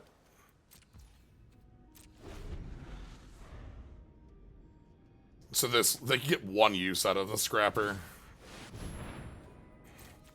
Okay.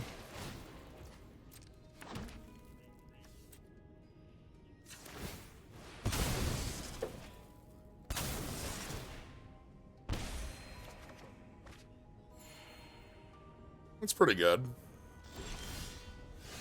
Ooh.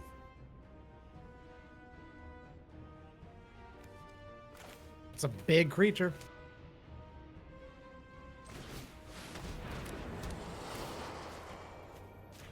Just gonna bounce you.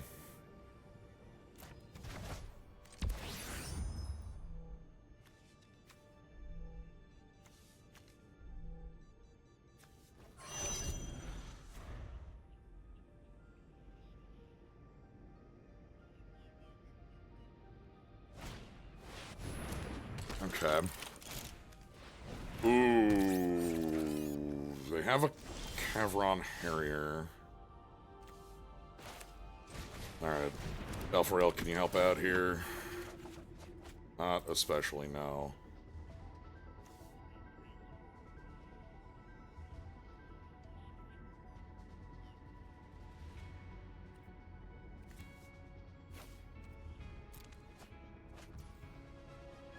Um...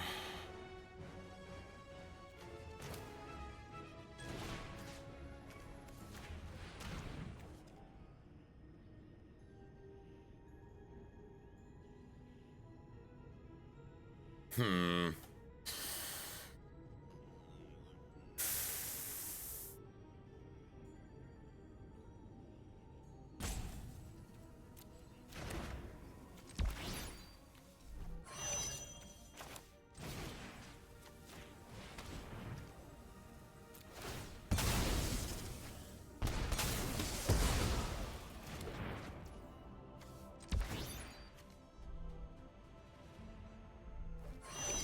Okay.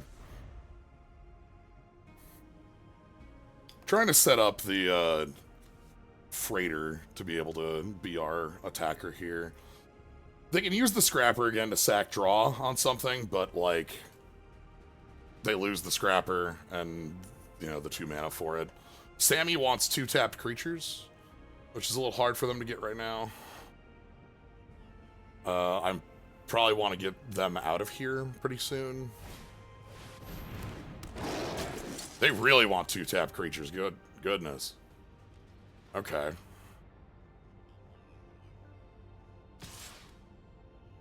Alright.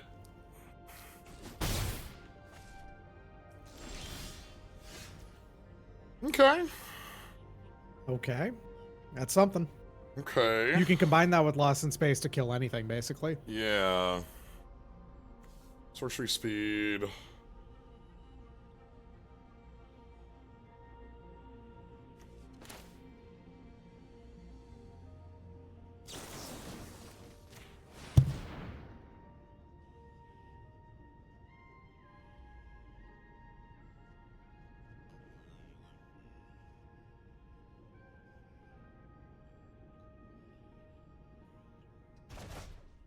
No, thank you. Bottomed it, looks like. Yeah.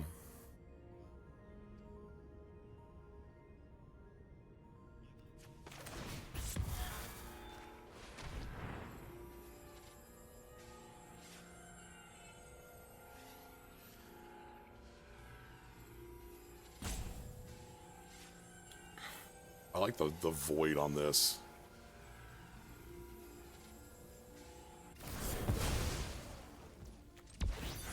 Alright. So our freighter's on next turn. Again, they can use that scrapper to draw a card here.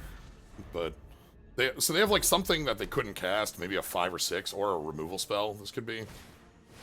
That is a 5 or 6. They can't That can't do anything. Yeah, Well. they don't have any creatures that does anything with that. Nice. That's actually good backup. So Yeah. okay, and now your opponent mills 4. Yep, that's what we built up to. Yep, that's what we're doing. I'm here for the 4 There's value. no other lines attacks on this. Field. Everybody got the Night Luminary out of there. Okay. They've got like... They could have been milling 25. It's true.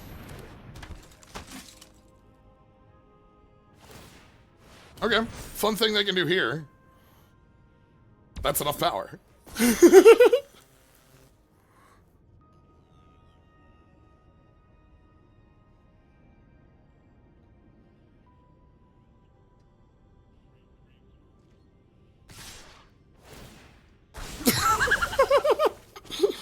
Yeah, fine, okay.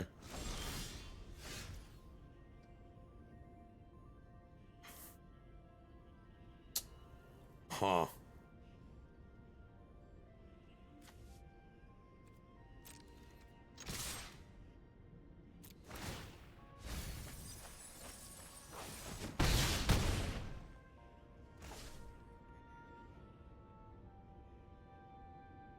We don't have 6. We can only do 5. I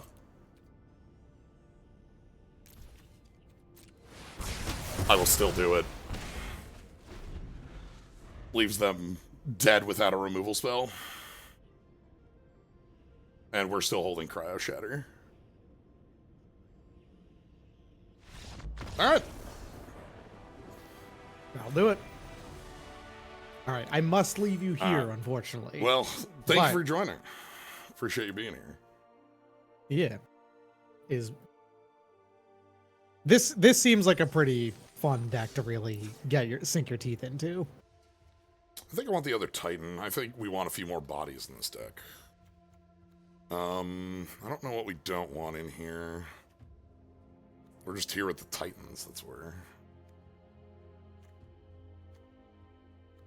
Big Bone, Crackhound, Emissary Escort. Certainly not getting rid of any of the removal pieces. I just feel like especially with like these ones and twos, this gives us a little bit more of a board presence that like we need to finish a game out. It might be this Voidborn. I'm not certain we have enough. We're not like going terribly wide with this, so it operates as like Gray Ogre that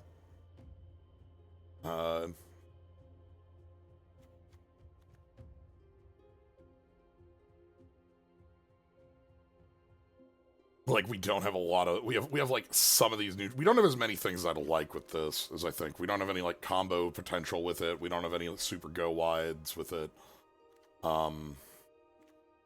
I don't think this is our 23rd. I think the draw 2 discard on this is quite good, and the death touch is good for moving in.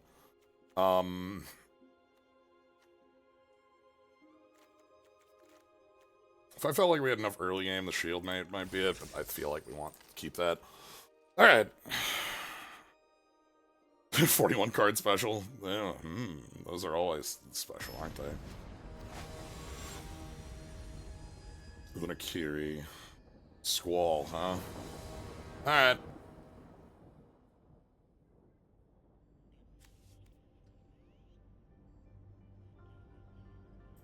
This is borderline.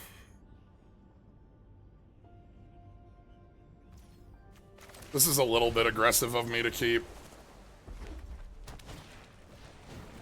And, okay, we got an opponent who's here for blood, I guess.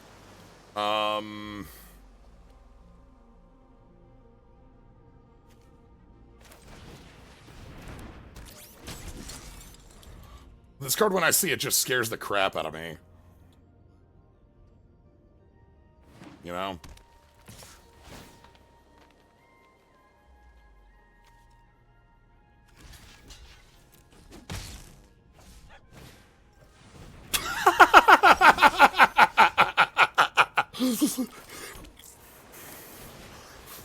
Alright. Alright, boss.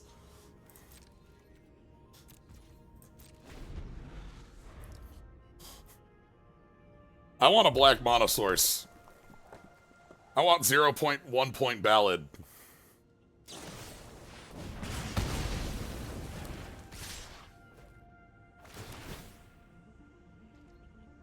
Man. Yeah, that's the problem, is I don't believe in it.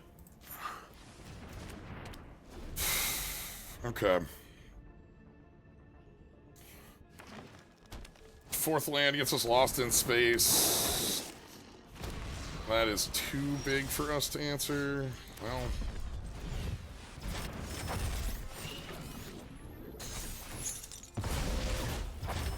Yeah.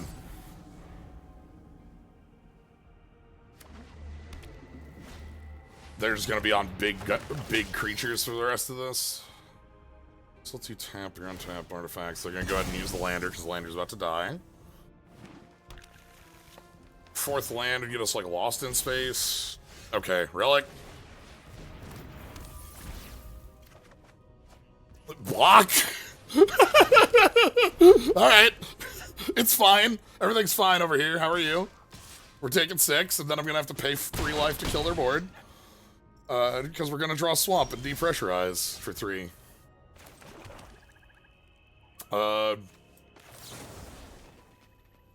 That's the wrong one. Damn. We're gonna draw swamp and 3-point ballad. Is that better than using the cryo relic to try to buy some time?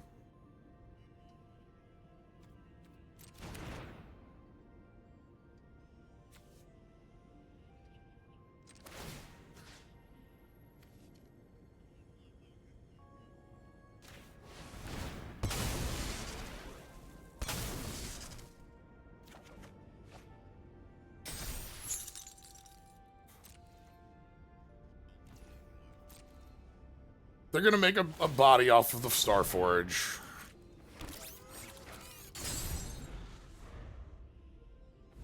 Seventh land. Get us for 4.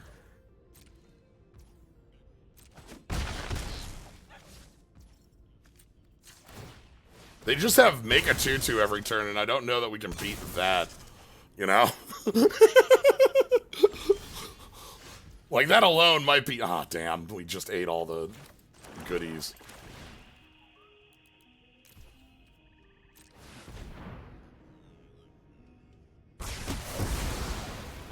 Alright. So they get to make a 2/2 end step. And then we need to start finding ways around 2/2s, because that land is Urza's factory, but pushed much faster. Because it's 5 instead of 7 for the robot. It's not an assembly worker. They don't need to do anything else but make Starforge tokens for the rest of the game, and we probably aren't coming back from it.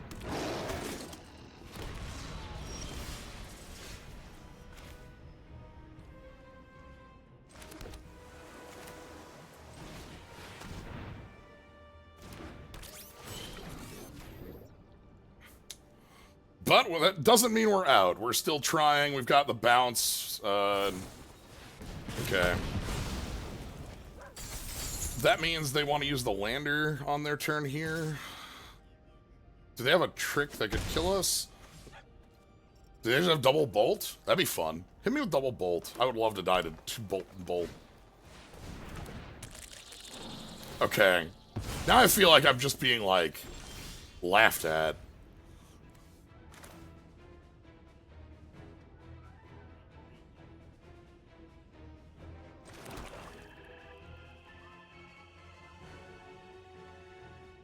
Specimen Freighter loses the game.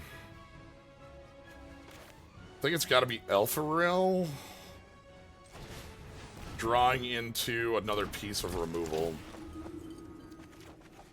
Okay, that doesn't look like another piece of removal to me. Maybe they don't know that.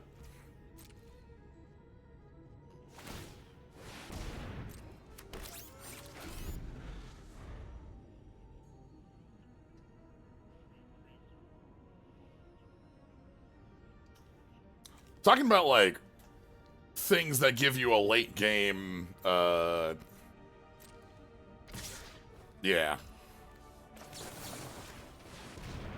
Things that give you late game presence. The Secluded Starforge here definitely is help. The first ability I don't really believe too much in, the, like, weird pump and sorcery speed.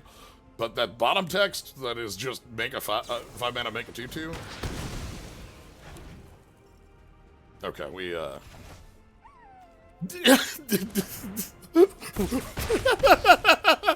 okay. Alright, okay. Close but no cigar. Alright. We need to be a little bit more aggressive on that mulligan. I thought that we were going to be able to draw out of that a lot easier than we did.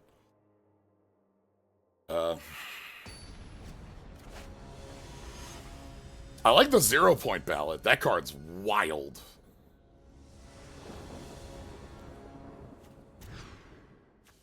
Okay. We can get the freighter out of here.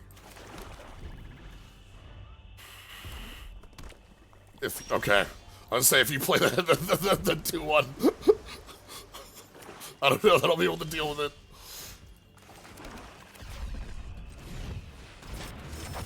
Warping the dog.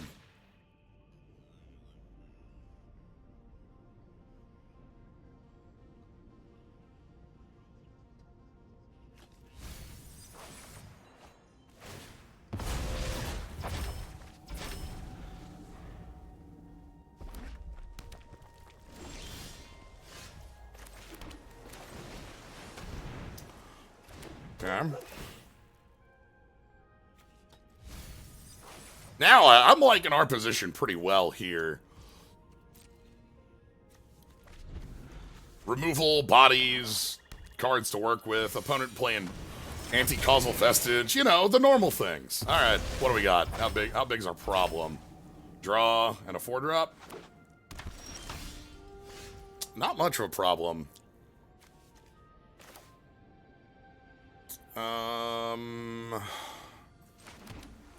We want... We can't immediately draw off Voidforge Titan, but we can ask our opponent to be playing removal, which they will. They have 6 cards in hand. Like, that Voidforge Titan dies on the spot, right? I don't know that I'm fine with that. Let's draw into like a 4/4 off this.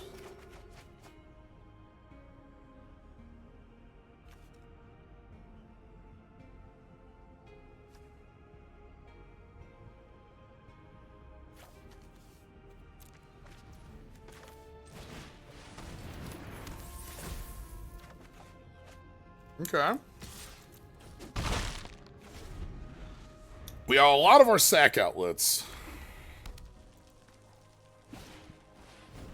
Rust Harvester.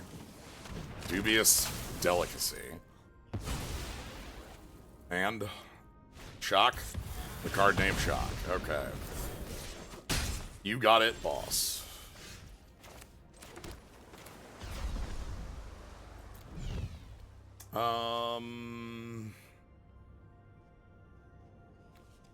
You do not have Metal Engrave.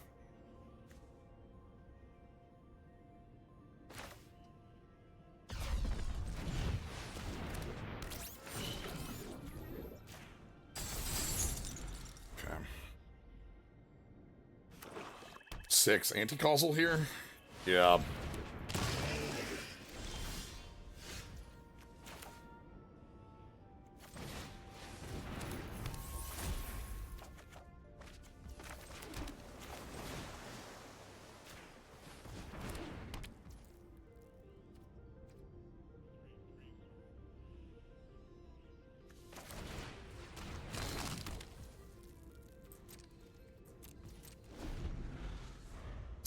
Sad to not have Elfariel right now. After all the land. Perhaps I should have just pitched 2 of those instead of our Titan. I see. Damn. Ooh. That's...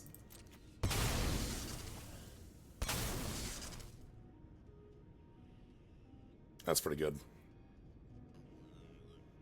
Will they sack the Vestige? Probably. Sacking the Vestige is pretty easy. So they get draw a card again.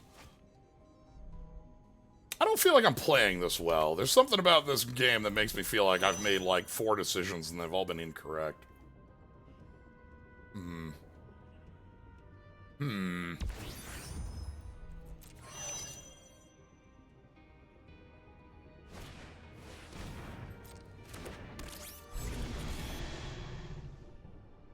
I just draw a 0-point ballad?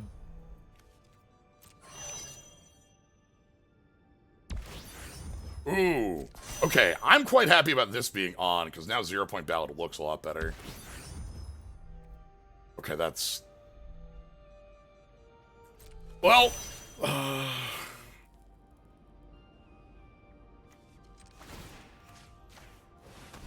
Off the top rope, right? Not it. Okay.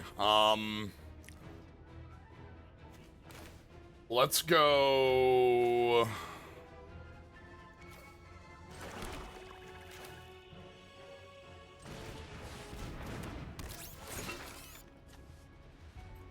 Sack the nutrient block. Draw 2.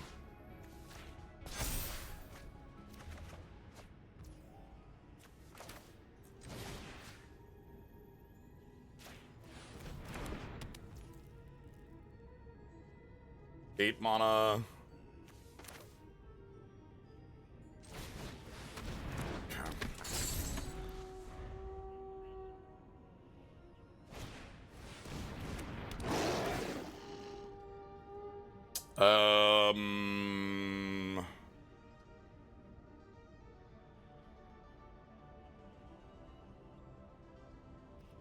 That's fine.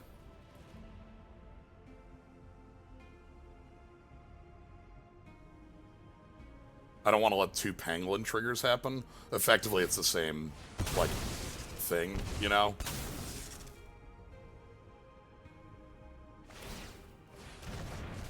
Okay.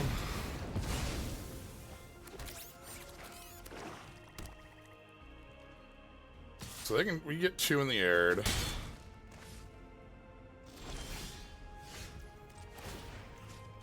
Think you tap some more. Draw some cards. Any day now. Any day we're gonna draw it, I'm sure.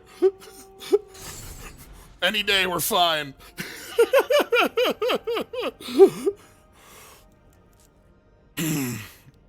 So they're gonna tap the Siegecraft to itself to get an artifact into the graveyard to use at the Rust Harvester. Any day now.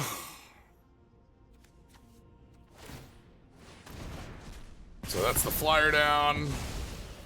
We still have control of the board, but we still have the flyer to deal with. Uh-huh. Yep. This is every single deck I've built in this format. This is it. This is every deck I've built in this format. Like, I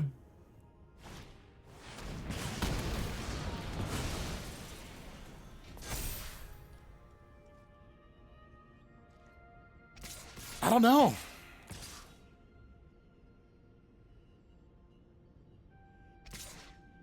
Yeah, we're dead. So that's 11. I don't know.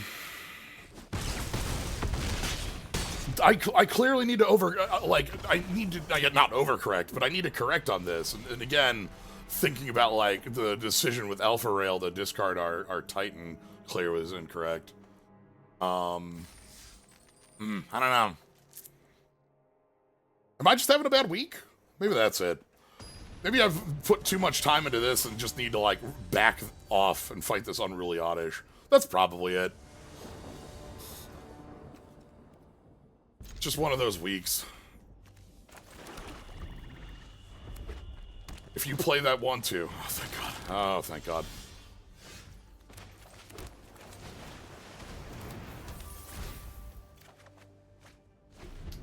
Ooh, I like the Titans here.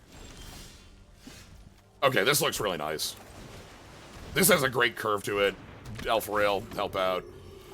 The actual answer, by the way, is that picking the white in pack 1 was just, like, flat a mistake. We did not need to be doing that. And we're paying for it in deck building by missing half of a pack of pretty real cards.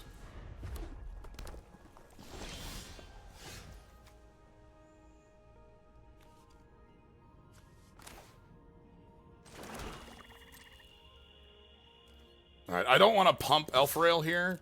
Instead, what we're going to do is we're going to play a Relic, and we're going to play the Gigastorm Titan. I think they might have a Bombard, so if going for the Mechan, they can counter the card draw by killing the thing here.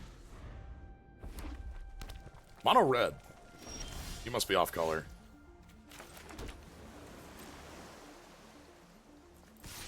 Well, I think you need to do something. Alright.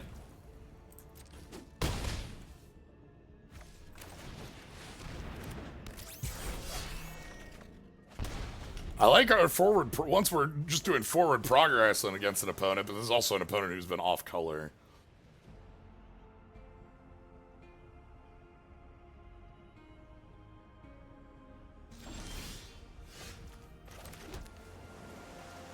Well. It's up to you to stop me.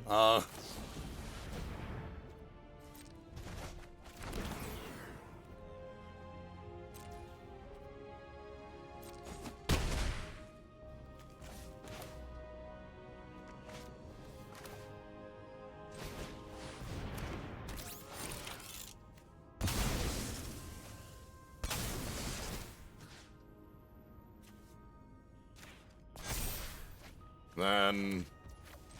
hello again. We're just here with...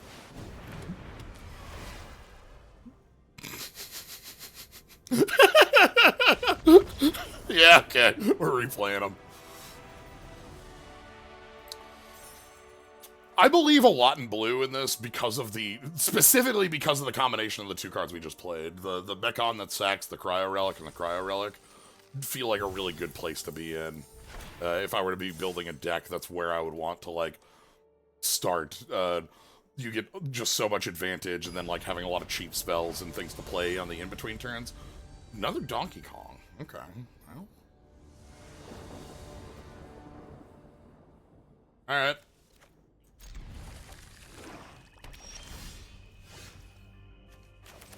We are here with pieces of removal.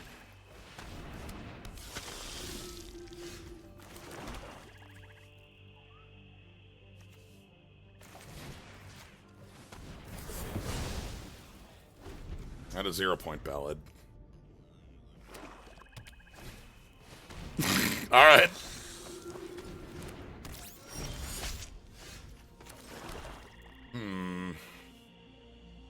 Nothing to sack to that.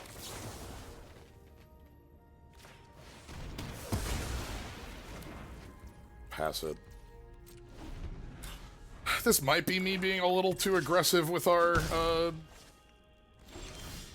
cards here, but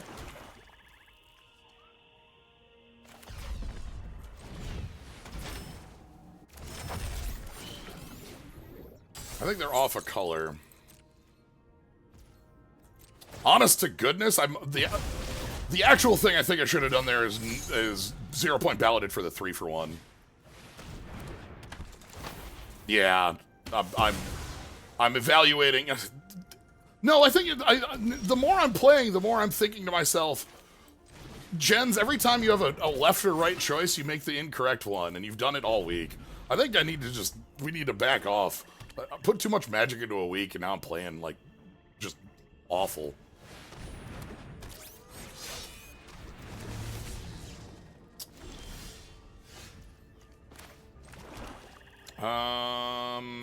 Interesting.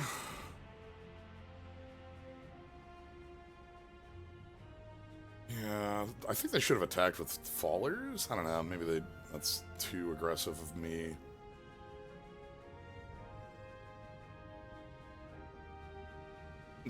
I don't know, my brain's just, I'm just thinking, I'm looking back at all the plays I've made in the last, like, 4 games and just second-guessing every one of them.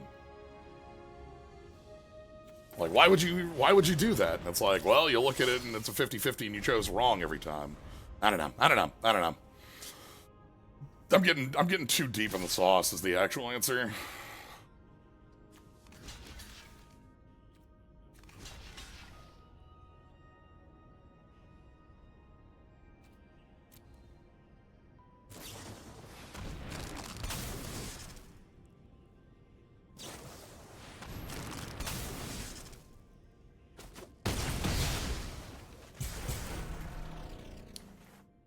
And now we're dead.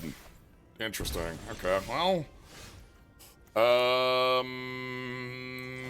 really want to play that, Cryo Shatter for one more.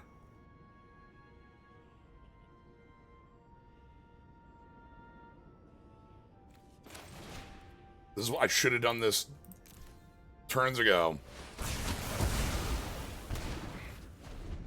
Okay. That's quite good. They're gonna sack a... Well, now again. Oh my god. It's every play. Help.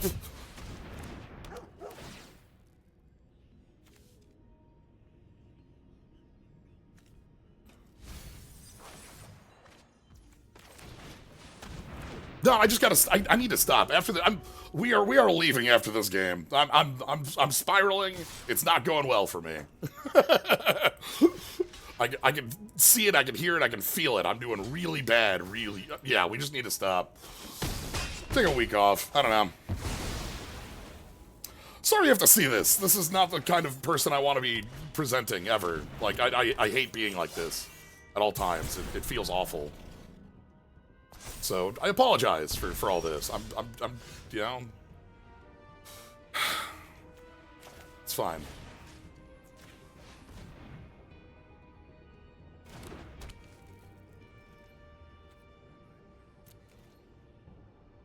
No, it's whatever. Yeah, what if I just do anything else, you know?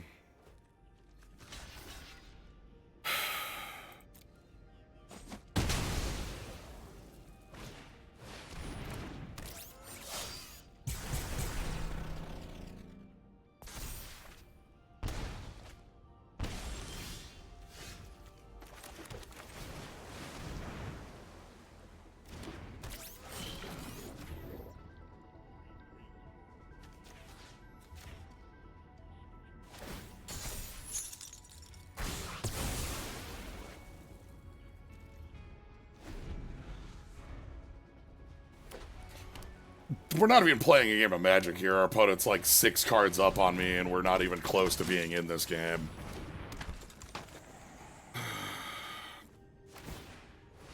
Because I don't know how to play a Wrath of God. Alright, no. Okay, that's very funny. Hell, for real, can you help me out? Thank you, Rosella. I appreciate it.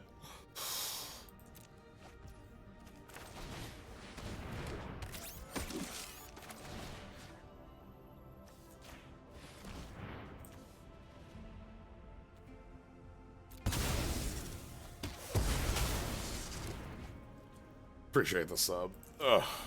Just, I don't know.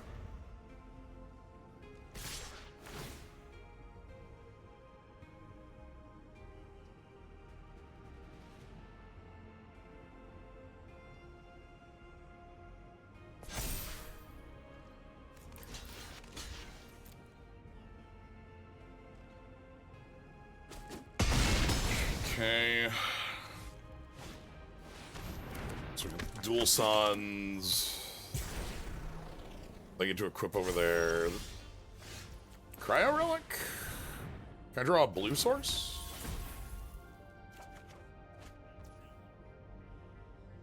No? Alright, well, let's move on. We can answer one of these two and then tap the other one. So, like, obviously I need to block the double striker.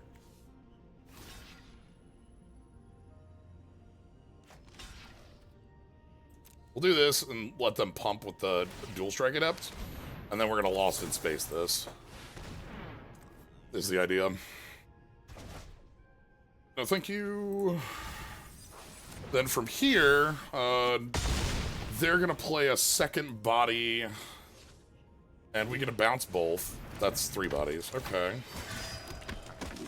We can work with that. Okay, on the tokens, fine. So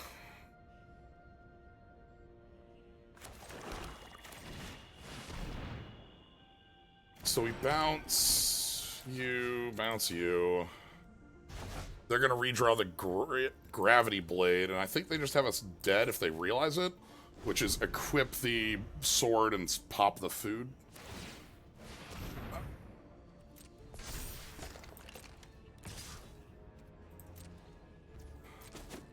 Yeah, I don't know. I'm looking back at, like, most of the games where it's like, all right, here's this close game, and it's like you just made, like, the wrong decision 4 times. And why would I do that? I look back at it, and it's, like, really stupid that you would do that. Why would you spend... Your hand is a Wrath of God and 3 removal spells. Why are you killing a 2/2? What are you doing? Anyway. I gotta go. I gotta go do anything else. I'm very sorry that this is how this one has to end, but I'll be better at another time. So, thanks. I appreciate y'all being here. Sorry. I think that's all I've got for you is apologies for the junk you had to watch. I'm out. Y'all have a good one. Thanks for being here. I do really appreciate it a lot. Thank you, Nick Theberon. Thank you, Kratok. Thank you, Rosella. appreciate it all, but uh, no, this is one of the like side effects of streaming things that sometimes you're on and you just aren't there. You're not who you want to be. You don't want to. You know. Uh, anyway, but yeah, I'm gonna try and fit in like the other side of the Pokemon stream in the next couple days. Maybe that'll be something I can fit in on like a day, one of the next couple days coming up, like the Monday. Uh, Notes for y'all. Trails is on Trails Tuesday now, so you can catch that on Tuesday, where cards will be on Monday. Yeah. Thanks for being here.